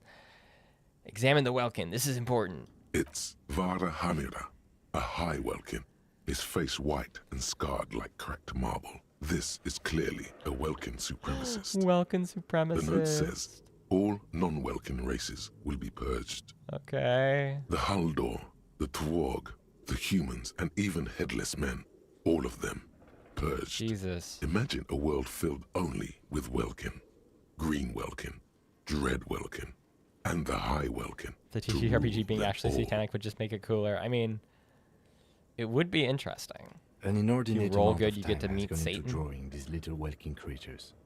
Nat 20 and you summon the devil. One of them is a Welkin supremacist. Mm-hmm. Political commentary. That one has a great beard too. Who are these creatures? Are they real? This looks like concept art for a project. It's not really real. Did she make the TTRPG?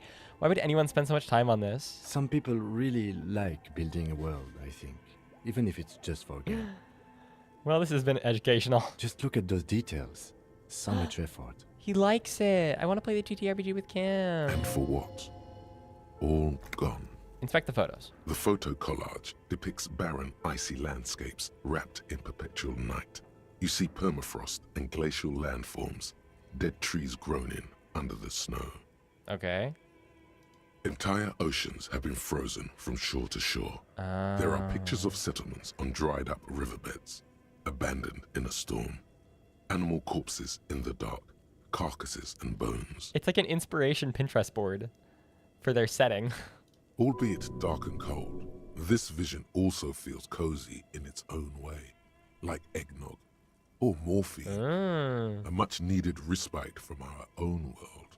Cool. A pinned postcard reads, "The heat death scenario, a desperate fight for geothermal energy engulfs the world as Wirral becomes untethered from its sun, drifting through the universe." Okay, we'll leave this for now. We'll come back and do more of the dialogue if there's nothing over here. There's not. Okay, there's nothing over there. We'll go up the stairs and check this. That's like a garage door. I'm admittedly very biased against bearded elves. However, I have no intention of changing this opinion. Shoes in a puddle of melting snow. Yeah, I don't know. The bearded elf thing is weird because I also like aesthetically tend to prefer like, I don't know. It just I'm a established Tolkien enjoyer, so it is like jarring when an elf has a beard. However, some of the things that like we think of are elf-like are that way because they're like supposed to be regal, and maybe this is crazy, but that does feel like it's kind of wrapped up in some like white supremacy shit. An iron safety curtain curves before your eyes, folded like a bellows. It covers half the room, blocking the way into a colossal industrial chimney. Knock on it. What an odd thing to do. Nothing happens. Knock on it harder. Still nothing. No one's home. Knock even harder. Those curtains prove to be surprisingly sturdy. Shit. Your fist hurts now. Oh, I have 1 health left. Can you please try to refrain from attacking random things? This is not random. This is significant. I want to see what's on the other side. Why do you think there's something on the other side, necessarily? Because it's a game, Kim. In any case, there's no way we can get in right now. Damn it. Bent metal. Broken glass. Your path lies strewn with the broken forms of everyday objects. Oh, man. You are the destroyer. The Oh, bane no. of inanimate matter. This is like when I was like discovering I'm the sorry cop. Does this show up in my like journal or whatever? Like shit that I'm breaking? I don't really want to be the destroyer, but it is kind of funny. Gaze upon me, stuff and despair. I want to do that. It's funny. Yeah, I rip shit apart. Kudos. Thought obtained anti-object task force.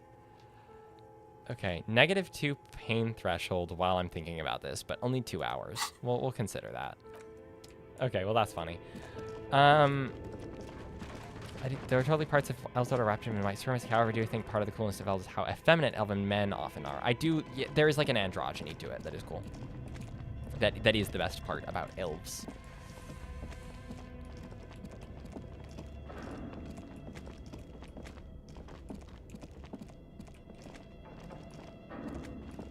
Oh, I said I'd go to the D&D board. Nah, let's leave. Let's leave. I think beards take away from that interesting part of elves. It's not like impossible. You can totally have bearded elves and have them be interesting. The pieces are definitely there to turn elves into Nazis. Yeah. Yeah. Pretty much. Okay, I'm leaving. This felt like it was a dead end. Maybe there was something more going on, but I feel like I did not get anything from there, which is a huge bummer. It is 8 p.m. That's good. I don't know where anything is. What's this? This coin-operated viewer is facing southwest. Its coin slot is full of fossilized bubblegum, rendering the machine permanently inaccessible. Poor little viewer. The metal feels cold and wet under your palm. It looks unhygienic. Vandalism. Probably some kids. Look inside. A thick layer of graffito covers the lenses. You spell out the word Onuk written on the other side, with N and C scribbled backwards. So you pay, and then you look in, and it says Kuno. Under the graffito, a sea of blues and greys appear. Behind the water lies a coast studded with concrete and reeds. On it, a church on stilts, lanky weather-worn wooden planks, an X-shaped cross topping its tower. That church is in the key art. The church looks old and weather-worn. There are no lights in the windows. Cool. Androgyny, yes, but would we feel the same seeing a bearded lady elf and a beardless man elf? I would probably feel pretty similar about it, but that's just me. Because like I am one of those motherfuckers who likes the idea of there being like very little sexual dimorphism between when it comes to dwarves. So it's fun to think that elves will be the same way. But yeah, I mean, if people aren't I don't know, if you're in a fantasy setting and you have dwarves where male dwarves are like stocky and like built and, you know, very dwarfy, and then the women just aren't, you know? But there's also dimorphism in the, I don't know, it feels like you're insisting on a certain version of womanhood. A sewer grate, a gateway to the river of filth. Okay, fun. All right, this is the thing that I'm waiting to be able to activate. Butter sign down. So that's enough for 2 days. What do I do? What am I doing? I like elves and dwarves as mirrors of each other. Yeah. It has good vibes. All dwarves grow beards with the same ease. That is peak dwarfhood, I think.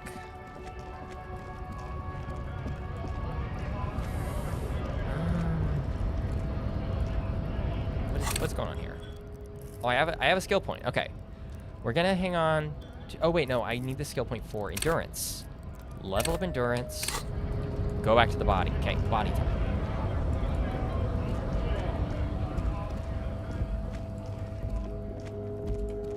Is this running? God, I'm slow. All right, let's get the body. Let's finally get the body. We've tried like 4 times. We've just gotten unlucky every single time. All right, let's do this shit. There he still is, looking right through you with his white eyes. The body below is entirely dedicated to that corpse smell. Emitting it is all. As you breathe in, the odor comes over you. Finally! It's a smell of the mind telling I you did to run, it. and your stomach to wring itself empty. With your hands at your sides and your eyes squinting, you stand in it. Do they always do that? They do after 7 days, yes.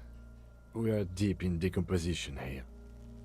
The man before you is naked, but for a pair of underpants and enameled boots. Enameled? His skin is greenish, marbled with decaying veins, and blotched by lividity.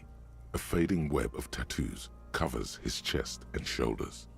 The cargo belt used to fasten him to the branch above appears industrial in strength. Many cultures' beards are associated with ancient wisdom, so could that not be the focal point of their design in place of how civilized or uncivilized one is?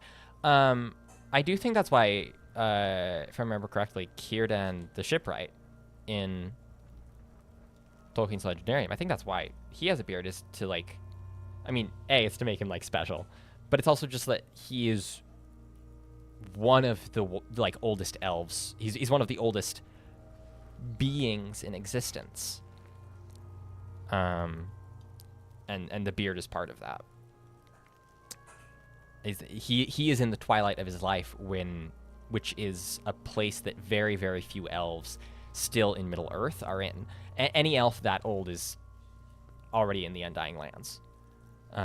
Because you have like these phases of life, and just the biggest phase of life for elves is kind of this like middle age where they're basically the same all throughout, but they do age eventually.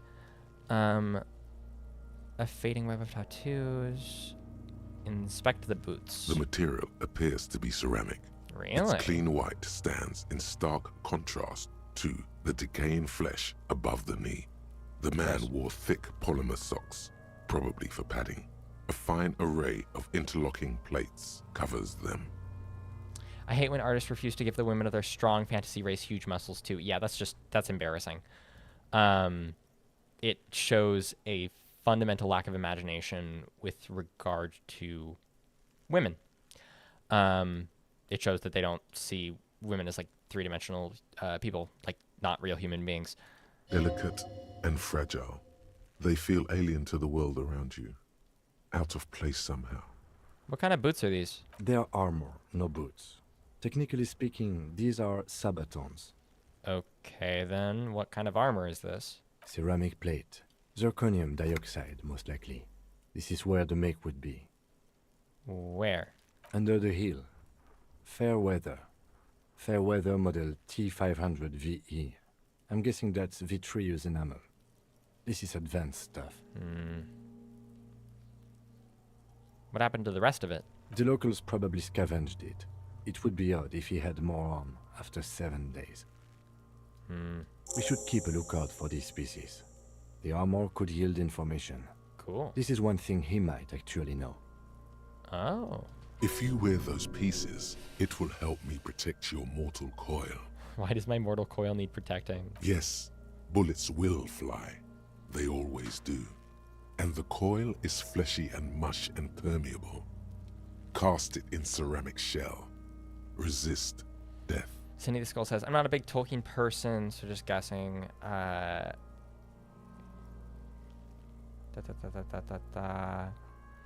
Assuming he would have had an education in classes, kind of fell out of love with fantasy as a young adult. Yeah, I think fantasy, that's the thing. I like Tolkien for like really, really specific reasons, and it's not because it's fantasy.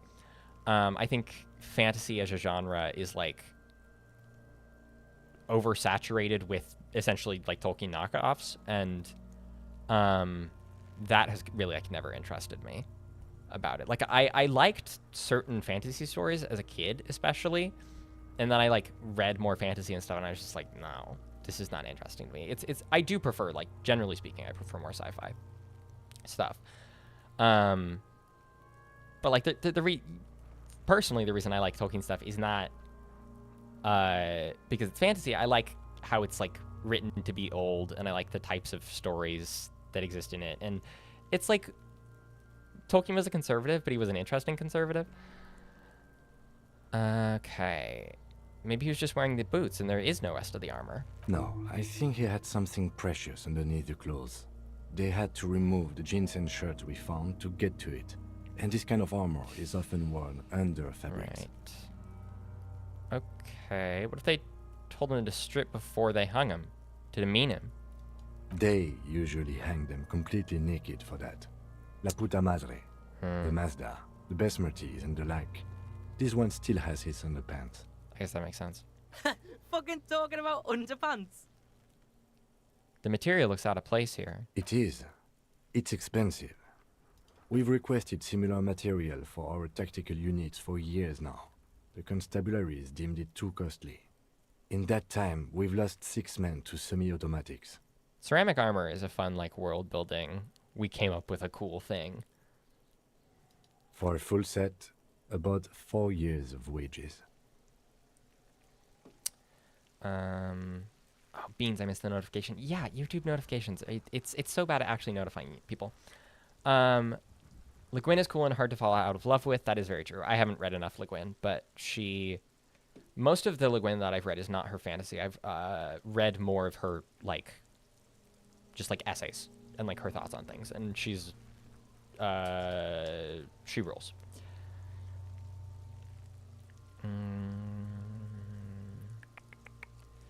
Only Tolkien and Baldur's Gate 3 really capture me for their quality. Yeah, I mean, I have lots of issues with Tolkien, but Tolkien's also, like, really old in a way that I like. I don't know. It just does something for me. He writes women so rarely that it almost loops around and it's almost not misogynistic, which is interesting. And because he doesn't write women, he writes, like, these deeply homoerotic relationships between men. 4 years of wages. Ka-ching, baby.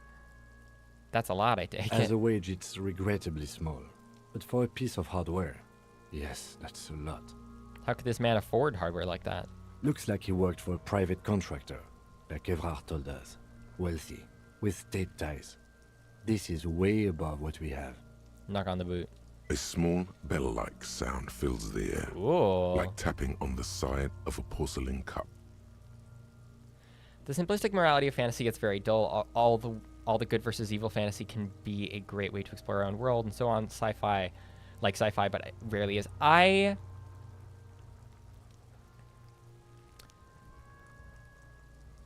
My thing about, like, good and evil stories is that I like stories. I'm not super interested in stories about evil. I am interested in stories about, like, what it is to do good. And ultimately, The Lord of the Rings, I think, is about that, where the way it ends is through, like, the literal, like, moral failure of the protagonist. And that is, like, really far from simplistic. I like complicated stories about people who are still, like, good and are still, like, trying. I think there's a lot of fiction that is about people who suck, and that's the point, and I'm not usually that interested in that. Suddenly, your biceps coil up. Your elbow is sharp and cocked for a punch.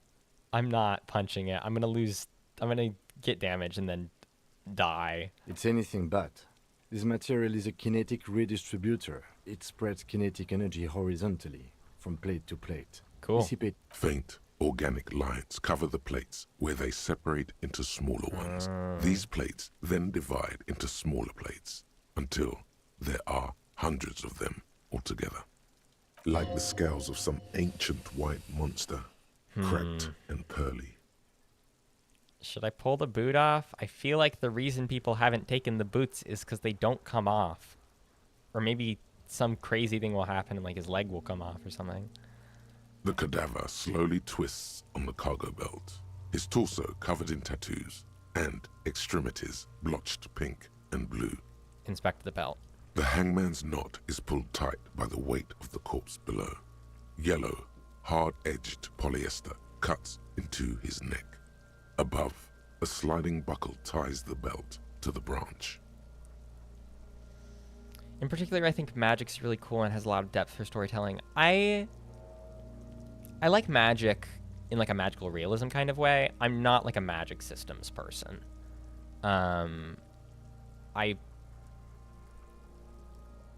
I think the point of magic is to tell stories that you can't tell otherwise, and to kind of eschew, like, the portrayal of a quantitative world in favor of, like, a qualitative one. And that's kind of it for me. There are, like, magic systems I really like. but it's usually for their like spiritual qualities and stuff like that. Oh my, there's something on the belt. A familiar word that speaks to the thirst within you. Read A Word for World is Forest if you ever get the chance, from Le Guin, sci-fi, very good short novel. Sounds cool. I can't really pull Tolkien away from my nostalgia for it. I was a young, impressionable teen when the movies came out and they blew my mind. Yeah, I mean, like, I definitely, like, cut some of my, like, fantasy eye teeth on the sort of, like, verisimilitude of the way Tolkien told stories. Definitely not homoerotic. Sam and Frodo just platonically spent a solid year spooning for warmth. Yeah, Tolkien was an interesting guy. I love the way that friendship is written. It's special to me. Oh my, there's something on the belt. Familiar word. Was that a word? Vermilion, in yellow letters, along the length of the twisting cargo belt. Only a deep longing for vermilion golden spirits lets you decipher the fading logo of the local brewery. This is a bad time for a drink, right? Extremely. What kind of rope is this? Industrial strength. The kind used for tying cargo to lorries. I like magic and how it feels in the world. That makes sense to me. Fantasy Eye Teeth is the name of my symphonic metal band. Like in a circus. When the circus leaves town and they tie a black-spotted giraffe to the wall of a carry pen.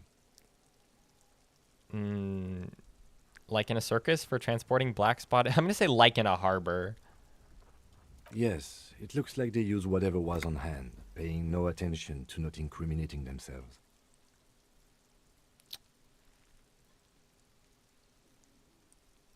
We're assuming dock workers did it? The brief suggested as much. Politically motivated by the ongoing strike. Did you not get a briefing? My past has undergone total annihilation. Nothing remains. My mother, the love of my life. Certainly not a briefing. Okay, you should ask me for one the first moment we get. That's funny. They sure wanted him to stay there. It's not merely polyester. It's steel reinforced. See these lines? This is where the wires run. I see rabbits for more than 20 strands. This makes getting him down much more problematic than I had assumed. How'd they even get him up there? A noose is one of those things that's easier to use one way around. Yeah, that makes sense. I think they lassoed the branch, then pulled on the belt, buckle closes. It's what I would do. Seems easier than climbing out there. Yeah, okay. The cadaver hangs from the cargo belt, limbs limp and torso covered in tattoos. Inspect the tattoos. An intricate web of blue lines stretches across the torso, from the right shoulder to the solar plexus. Each time they intersect, a small white star is formed in their crossing. Hundreds of fading asterisks riddle his skin. Their concentration is highest around his heart. I liked the Tolkien short stories. Had a book with the one with the farmer and the dragon and Tom Bombadil one. Farmer Giles of Ham. Farmer Giles of Ham is great. I love Farmer Giles of Ham.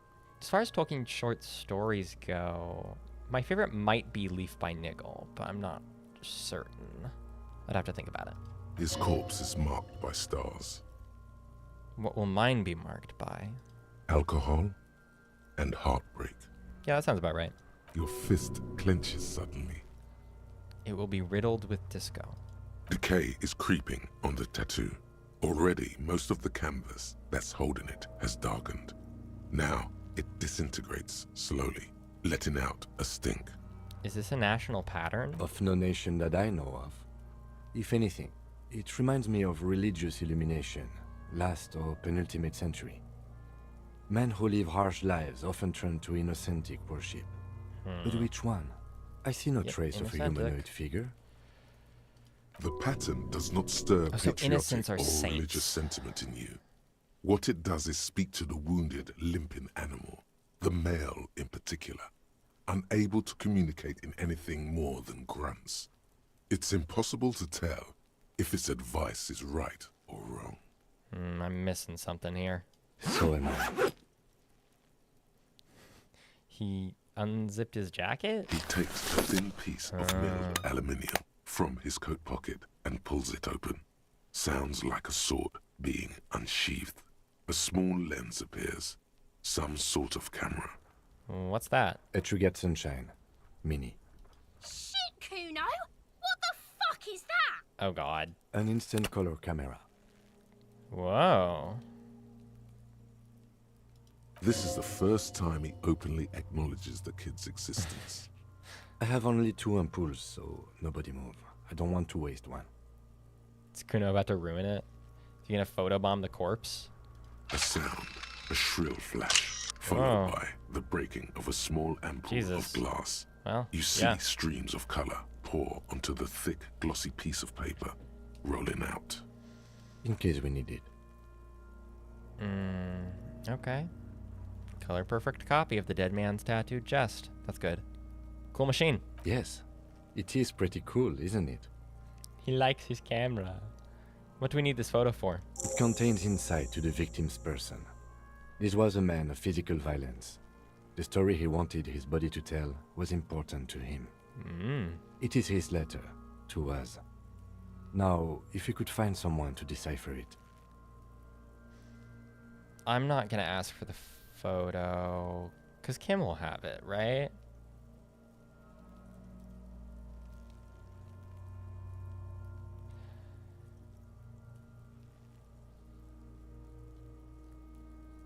Yeah, I trust Kim. Here, a souvenir.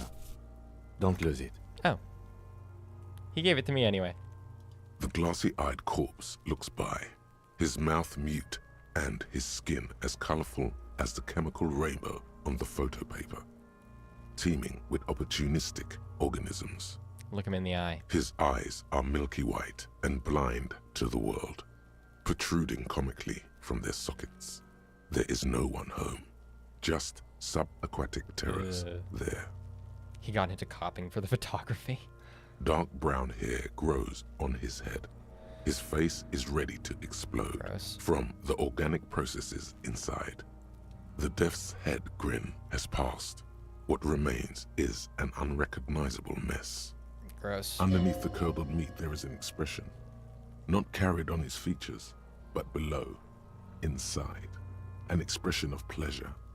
This man was experiencing joy at the moment of his death. What if it was an accident? What if it was an accident and they made it look like a murder for some reason? Who are you, dead man? The corpse is dead silent. Missed the check. You have no idea why you just said that. Okay. Who is he? He is male, 40 to 50, with an athletic build. This man enjoyed the moment of death. Why do you think so? It's an intuition. Okay. Okay. The corpse looks right through you as you distance yourself from its stench. Eyes like a shark. Snake eyes, yeah. Squint and take a step back. As you narrow your eyes, that's funny. It the zoomed monster out. before you blurs into a violent mess of green and pink. Observe. Only the lower extremities are pink with a dash of blue. His fatted hands, thighs, and his neck, just above the noose. The rest of the corpse appears dark green in the cold spring air. I'm squinting, Kim. Why am I doing it? How should I know why you are squinting, officer? His face and hands are pink. Thighs too. The rest is greenish. Oh. You are trying to assess lividity. Yeah. The monster comes back into focus. Exactly. An explosion of color, coursing with dark marbled veins. His stomach appears pregnant with something. Black liquid streams down his thigh and onto his boot. So, what do you think? I think he's dead. He's beaten up. I do. Most of them are post-mortem. Maybe even all of them. The delinquents have made our jobs harder with their little sport. They might have killed him and then beat him. Okay. Stop talking in riddles, coin slot. It means you fucked him up good, Kuno. Fucked him up brutal-like. I think he's dead. I agree. There are crow's feet in his eyes. He's laughing silently. Weird. Totally dead. This buster's not coming back. No siree. I don't know what to think. What do you think? I think he was upright immediately after death. Blood has gathered in his hands and feet, and his neck. That makes sense. The noose acted like a tourniquet, keeping the Ugh. blood in his head. The hypostasis here is in tune with the hanging. That's what I think. Horrible. Seems like a lynching to me. Could it be? Could it still be he was moved after death? There's always a chance. We should check for ligament marks on his neck to see if they're in tune with the belt. We'll have to get him down first. Something's coming out of him. A pool of blood and feces has eaten into the frozen mud below the man's feet. Great. Purge liquid is dripping into it, drop by drop. The victim appears to have contained no more than half a kilogram of digestion at the time of death. Wow, that's an impressive estimate, Kim. The fuck he's saying? Talking about shit. We got lucky. Did we? I don't feel lucky. Back off. But there is no breath to catch. Only the cadaver filling the air and your nostrils. He slowly rotates before you, decomposing. I'm getting the the boots. material appears to be ceramic, delicate and fragile. Their armor, ceramic under the heel. This feels dangerous. Are you sure? No. The sabatons No, we're not doing dangle it. We're off not the doing it. man's We're not doing it. decaying form, ageless and synthetic. Back The off. We're cadaver not doing it. slowly twists on the cargo belt. Okay, His torso how do we get him covered down? in tattoos and extremities blotched pink and blue. Are you sure we finished the preliminary examination of the cadaver? We might miss some of these things once he's down. No, if we find armor elsewhere, I'll wear it, but quick save before you try to get him down. That's a good idea. The cadaver slowly. It feels cheap. We could also The quick man save, before you is quick save naked, and try to get the but boots. for a pair of underpants and white boots. Okay, I'm His skin not is doing this marked with decaying a lot in this veins game. and blotched by lividity. On his chest, a fading web of tattoos. The cargo belt used to hang him from the tree looks reinforced. Okay. We're not gonna save Scum much again, but we're gonna try to get the boots since we just saved. Should we? Yeah, we'll do it. We'll do it.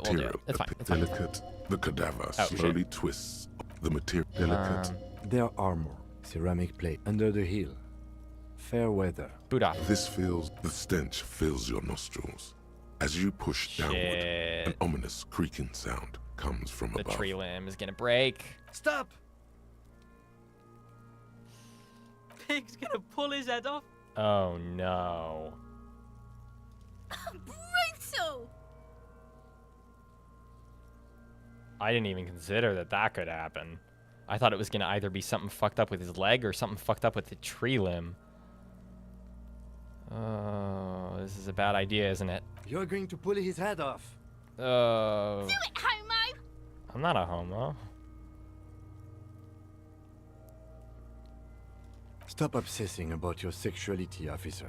You are about to seriously compromise the coroner's case. Okay. What are you trying to achieve anyway? Why are you hanging on to that boot? These boots would go super well with my bell-bottom pants. There may be clues inside the boot. Maybe we should concentrate on what's outside the boot and leave what's inside to the boys at processing? Just this once. Besides, there's no way you're getting them off. All the organic matter in his body has been flowing down into the boots. I guess that's true. They are fused to his feet now. Why do you think the locals haven't scavenged them yet? I wasn't sure. You're sure there's a way to peel them off. But first, the body needs to be down. And second, it would probably be better if the lieutenant wasn't around. Oh my god. We are gonna steal the boots. Should we steal the boot? Should we try to steal the boots when he's not around? Because he's gonna go to bed, right? Viewers, should we try to steal the boots when Kim's not around? Or should we not do that horrible, disgusting thing? I'm gonna see what you guys think. Because I'm not making this. Follow your heart. That's not useful. So, someone give me actual useful goals. Meanwhile, I will look at the thought cabinet. Wow, that's a lot of stuff. Do not offload your moral query onto us. You must do what you think is right. You guys are terrible at the stream chat thing. If you want pretty shoes, then get pretty shoes. I'm asking for opinions. I'm asking for a second opinion. Damn.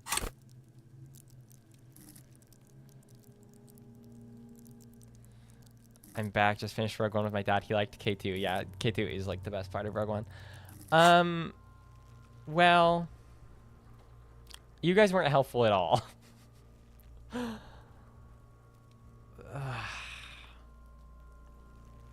But I can't wear them around Kim because he'll know. But I also don't care about honor. What is interfacing? Law, I'm too indecisive. Sorry. Thanks, Cindy. Good. Thanks for nothing. That's observation. All I know is my gut says maybe. Imagine showing up to work the day next wearing the corpse boot. Just one to replace your missing shoe. I do kind of want to. Oh, interfacing is just like like dexterity. We won't do it. We don't need it. All right then. You can pay the hostel honor bill points. in honor points. How many honor points have you collected? What's gonna happen to the boots then? Processing will take care of them. With the situation in the morgue, it will yield nothing. But we must pick our fights. Should we continue? Nice shoes are better than honor. I don't really care about honor, but I do care about making Kim hate me. Because I have to work with him, you know? Okay. The cadaver We're getting him slowly down. twists on the cargo belt. The steel reinforced belt Ooh, presents plus a 70 unique experience. challenge. I brought chain cutters, but I don't see a good angle of approach to the belt. Okay. The cadaver is a good 1.2 meters up. Neither one of us can reach the belt without assistance. And even if we do, there's the question of cutting it. Maybe we could just shoot him down. Maybe we can ask for help from the harbor. We could saw the branch. Climb up there and saw the branch? Yeah, I mean, we could do it with the ladder. This is a terrible idea. I don't trust that ladder. The assailants didn't use it. It's rotten and less sturdy than Okay, it he's looks. right. And I don't see another good way up there. He's right. Honestly, I prefer a non-acrobatic solution to this. Why? Clown cops climb tree, fall down. Enraged cop assaults children after falling from tree. Cretin cop, they like that word, saws the branch he's sitting on, literally. Local children report corpse mutilation. Okay, I get it. Fuck yeah, climb that shit, monkeys. See, you're only making them do those things less. Okay. You're right. We're not doing it. Should we do it? No, we're not doing it. Yes, we should I don't use have high enough help acrobatics for as it. the very last option, after we've tried everything normal. Oh, these have got to be the most fucking boring mulka parts I've ever seen. Maybe we could ask for help from the harbor? I was really hoping we wouldn't. The Union appeared to be suspect in this case. It seems like a dangerous route to go down. That makes sense, I guess. Confirmed. It's unsafe. But what else can we do? Yeah, wait, let's reconsider. But what other options? The We could corpse shoot him twists down. on the belt, like chicken on a skewer. Yeah, bang bang time, pig, shoot his head off. Great plan, Kuno S. How? Kuno essay? I don't know. You shoot up there, maybe.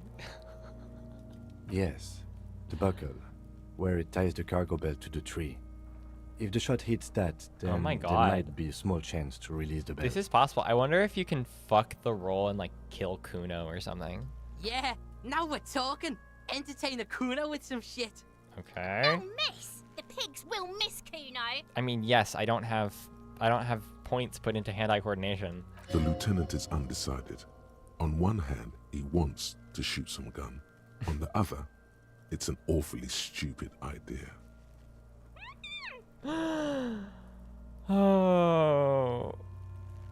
Maybe Kim has good hand-eye coordination. Say nothing, let him choose. Silence. With his elbow sharp, the lieutenant unzips his jacket This isn't my fault. If he does this and fails, this is not my fault. and produces a lightweight firearm. He drops a paper cartridge in the barrel, separates the scouring stick, and If gives this the goes cartridge bad, 5 tucks. we're reloading the save. But I am thrilled by, I say, what if we shoot it? And Kim goes, that's ridiculous. And then he's like, actually, we could hit the buckle. And then he just stares at it and pulls out his gun. I didn't do shit here. This is all Kim. I came up with the idea, but that's it. He then steps back and assumes the fellow's desk position, taking aim. Easy The does corner it, of his partner. eye twitches. His finger is on the trigger. Nothing could possibly go wrong. Muzzle loading pistol sidearm. Diesel punk as hell. That's true. That is pretty cool. That is pretty cool. I didn't think about that. Okay. Easy does it, partner. The chick's voice is drowned in a shrill blast that echoes off the walls of the surrounding tenements. A cloud Did of not work. smoke slowly parts in the air as the lieutenant steps back and says to himself, God damn it. Did it not work? He feels bad about it. About his eyes mostly. Just having bad eyesight. Probably from a young age. Whatever you do not console him. Rewatching Rogue One makes me want more General Draven than Reign of the Empire books. Yeah, it'd be cool if Draven got to be like a 3-dimensional character, TBH. I would really enjoy that. Fucking idiot! Mookabat asshole! Kuno could have hit it easy, but then Kuno's not fucking handicapped, is he? Try again, maybe? No, we are lucky as it is. We didn't break anything, and the Damn. victim remains uncompromised. Damn. Any more mistakes could put us in an unfortunate position with the locals.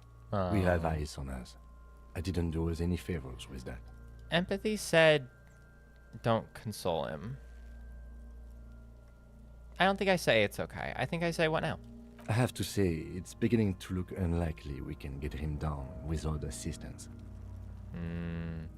Can I have the gun? I should try. What's my hand-eye coordination at? 2. No way.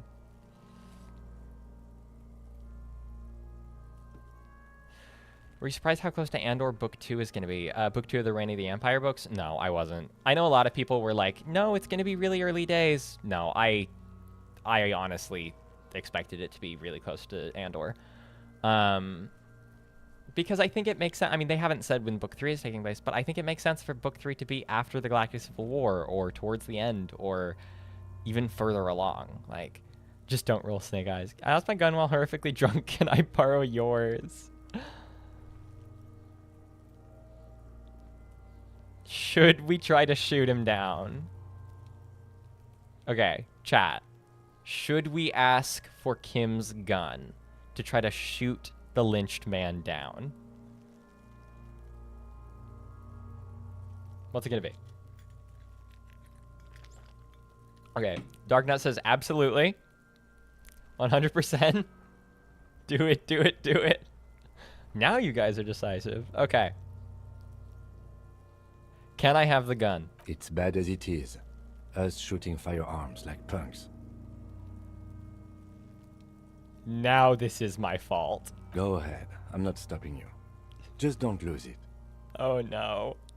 They only have one gun! Yeah, that's reasonable. That is ridiculous. This is the sorriest pair of pigs Kuno's ever seen. Oh man. Yeah, take it, you fucking banani boyka! Take it and shoot yourself in the mouth! Feel the weight first. The cold piece of bakelite and gunmetal is surprisingly light. Your fingers fit right through the guard, instinctively resting on the trigger. The fuck are you waiting for, Kuno? Tell him to shoot himself in the mouth! But they already said that. Oh, she said that. Kuno didn't say Kuno that. is silent. Aggression gathers in the air. The trigger feels delicate and ready to break under your finger. I'm really quite surprised this isn't a check. The buckle comes into focus in your sights. All right. You stand with your feet Let's planted fucking do firmly this. in the Let's ground fucking do this. and your left hand supporting your gun Let's go. arm. Come on. The regret in my eyes is instant. I too hope Book 3 is in New Republic times. Yeah, I mean, it's like the most interesting thing it could do, right?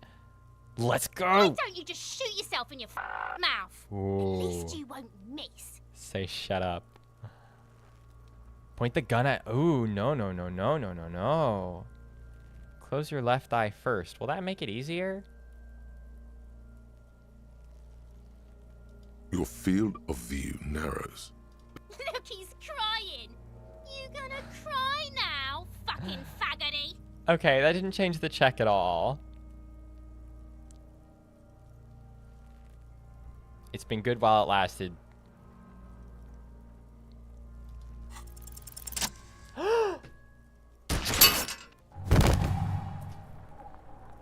The buckle explodes into tiny pieces, coming loose with a whir. Let's fucking go. Let's fucking go. I feel like I'm getting the coolest checks in this game. Hell yeah. With your hand numb from the recoil, you look at the body slump down. For a moment, the man appears to kneel in front of you. Is it gonna fall? Looking straight at you, helpless, trapped within itself. Who killed you? Communism. Ooh. Then the rigor in his muscles gives up, and he smashes sideways into the spring mud, letting out a horrid stench. That was cool. That was so fucking cool. Alright. I definitely save scummed this. That's funny. If you fail, you need to go beg Measurehead to get it down. We would have had to go ask Measurehead? That sucks. And you just no-scoped it. Yes, I did. The alternative is having to deal with Measurehead. That's horrible. Thank Christ. Alright. You've been policed. How did I do that? Who's laughing now, you little shit?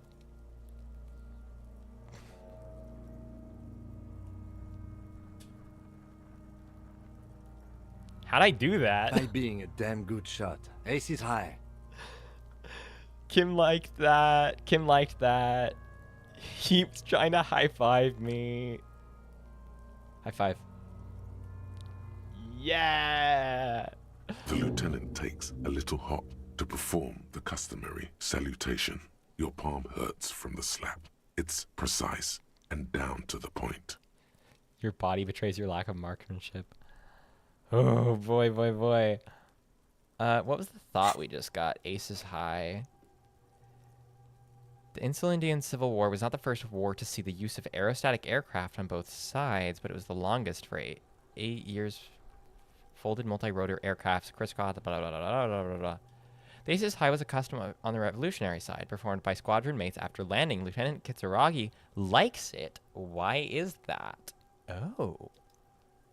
Interesting. Yay. I knew these guys were Yeah, we are. Got a problem with it? Gooner cracks with laughter. Sounds like someone strangling a seagull. It's clear he enjoys himself. Kim makes ACAB so hard. That is true. I do like Kim a lot. I knew they suck each other off. What now? We will perform a field autopsy and determine the cause of death. But before... Excuse me. Needs to turn away from the corpse. It looks like I feel like taking a break from the stage. Oh. I'm sorry to interrupt the jubilations here. Just a little breather before we do the autopsy. Wait, field autopsy? Yes. The 4 phases of a murder scene. 1. Investigation of the scene. I can't say I'm fully satisfied with that part. We should search for prints, maybe. Okay. 2. Initial examination of the victim. We were pretty good in our efforts. Yes, we and were. The autopsy will provide another chance. 3. Field autopsy. This will not be pleasant or easy, and it will have to be performed on the scene. The thought cabinet is representative of how arranged my thoughts are. Yeah, the difference between the thought cabinet and how I think is that with the thought cabinet, it's easy to complete thoughts. That is not my experience. The fuck are they on about? Cops are gonna cut his shit up next. 4 and final. Jesus. Transport of the coroner's case to the district morgue. I'll do that. God, this stinks. Jesus. Don't we have someone else for the autopsy, like a doctor? No, you and I are detectives. The honorary rank of detective signifies our ability to handle the entire incident chain. From crime scene to autopsy to cleanup, we do it all. Honorary rank? An honor and a burden attached to your rank. Mine is Lieutenant Detective, unfortunately. I can't tell you how tired I am of this corpse. I don't think I'm a detective. With shooting like that? Of course you are. Your station would not have assigned you to this case otherwise. All right. I would suggest we interview Everhart and Joyce, the leader of the Union and the Wild Pines Rep. But we've already done that, so it's up to you, Detective. Take us where we need to be. That's funny. It probably doesn't have "we've already done that" if you haven't already done that. That probably just gives some direction. He trusts you have plenty of things in the task chain. Go away, Authority. You freak. Okay, I kind of don't, but... The rotting man lies on his side, with his eyes looking straight through you. The belt is still around his neck. His body is supine and open to intrusion by autopsy. No, it's representative, but my thought cabinet got filled up decades ago. No more thought. The lieutenant adjusts Oh his my god. glasses Do I and not get to takes choose a about deep this? breath. God, tell me, who are you, dead man? That was so cool when he was on his knees. Okay. It is about 4 Pacific. We've been streaming Disco for about 3.5 hours. I think I'm gonna be done. We had a real good victory, and I think that's a good place to end off on. We're actually making progress. We're still restricted to this little area. I still haven't really figured out the Union bullshit, but we got the corpse, and that is huge. I am so relieved. That took so many fucking jacks. Honestly, a great win to end off on. Agreed. Loki from the ashes of Reign of the Empire means First Order, and we see for all our good intentions. Mon Mothma, Administration, Chancellor, Planet. I mean, we have no idea. I'm not gonna guess what the third book of a trilogy I've only read one of is gonna be about. Glad I caught y'all for like a half hour. Yeah, I'm glad you were able to make it. Feel free to check out the VOD. You know, if you want to catch up. It's not like this is a slow-moving game, so I feel like if people miss stuff, they're not missing that much, and maybe I'm wrong. Anyway, my goal was to figure out the revolution shit, and that did not happen. So instead, I got a corpse down. Maybe I'll make the thumbnail next week a corpse-related thumbnail. I perform autopsy live on YouTube stream. All right. That's that. Let's save our game.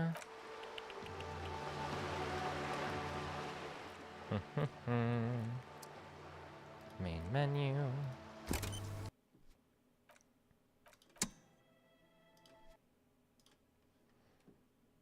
All right, that's the end of that for now. We'll do more probably next Saturday, unless I have something going on. Next week, of course, thumbnail, and you do the revolution. Yeah, deal. Thanks for entertaining me on this unwell evening. Glad you're enjoying Disco. Yeah, it's a fun game. It's wacky zacky, but everyone says it is. So, it's like smaller than I expected. At least right now. Sorry about the dice. It's like smaller than I expected. It's really like you're in this little area and doing stuff. But that makes sense because it's pretty complicated. There's like a lot of dialogue. I have no sense for how close I am to the end of this game. Because How Long to Beat says it takes like 16 hours, and I've definitely played for more than that, but I'm also playing on stream, so it's very different. Good news, you also made it to the end of the day. That's true. That's true. I guess I can probably like go to sleep and stuff. That'll be nice.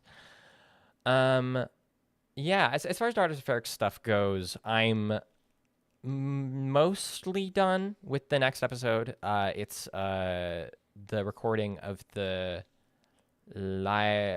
panel that I did, Star Wars Celebration Japan. There's a thing that takes a little more video editing acumen than I personally have about it, the video version at least. So I'm kind of just waiting on that. Yeah,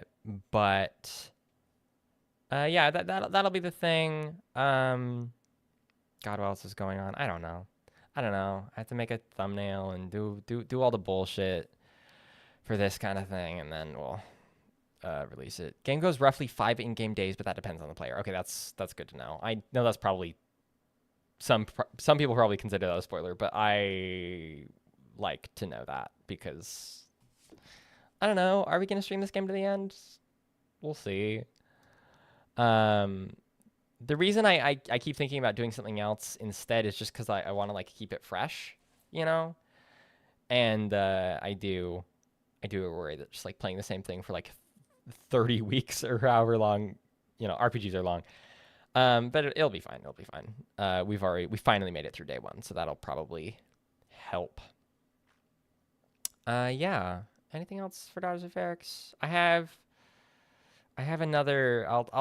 Maybe I'll show it next week. I have another fuck ass design that I might make into a sticker. I'll show you guys that next week. And yeah, it's just stuff for. Oh, I recorded a bonus episode this week. That was really fun. Recorded and edited. It's all done. The bonus episode is uploaded. I'm just waiting to release it so that I don't. So that I have some stuff that can come out while I'm working full tilt on the next episode I'm writing. So we're going. It's making sense. Helldivers. Yeah, listen, the only reason I don't own Helldivers is because it's $40. So if it went on sale for dirt cheap, I would buy it. You can speedrun it in like 3. That makes sense. KOTOR, yeah, I mean, KOTOR 2 is like a really likely option for playing. If you don't stream to end, please finish the game in your own time. The end is amazing. It makes me cry every time. I definitely think I will finish it, even if I don't finish it on stream. But I would prefer to finish it on stream, just on the principle of the thing. But yeah, it seems like a game that you finish, right? All right. Yeah, we'll see how much progress we can kind of make next time. I felt like we did a good thing. Next time we'll do the field autopsy. We'll check out that guy that you can only get to after 9 p.m. and then we'll go to bed and then start the new day and see if we can. And maybe the next day will be a little faster, I hope. I just feel like day 1 took a long time, but it's also like the tutorial day. So, all right, that's that. Thank you all for being here. Thank you for being in the chat. This was a fun time. I'm so glad I shot down the corpse from the tree. That was sick. All right, and that's going to be the end of that. So, see you guys around. I'll be around. I'm on the internet. You know how to find me. Bye-bye. Stop streaming.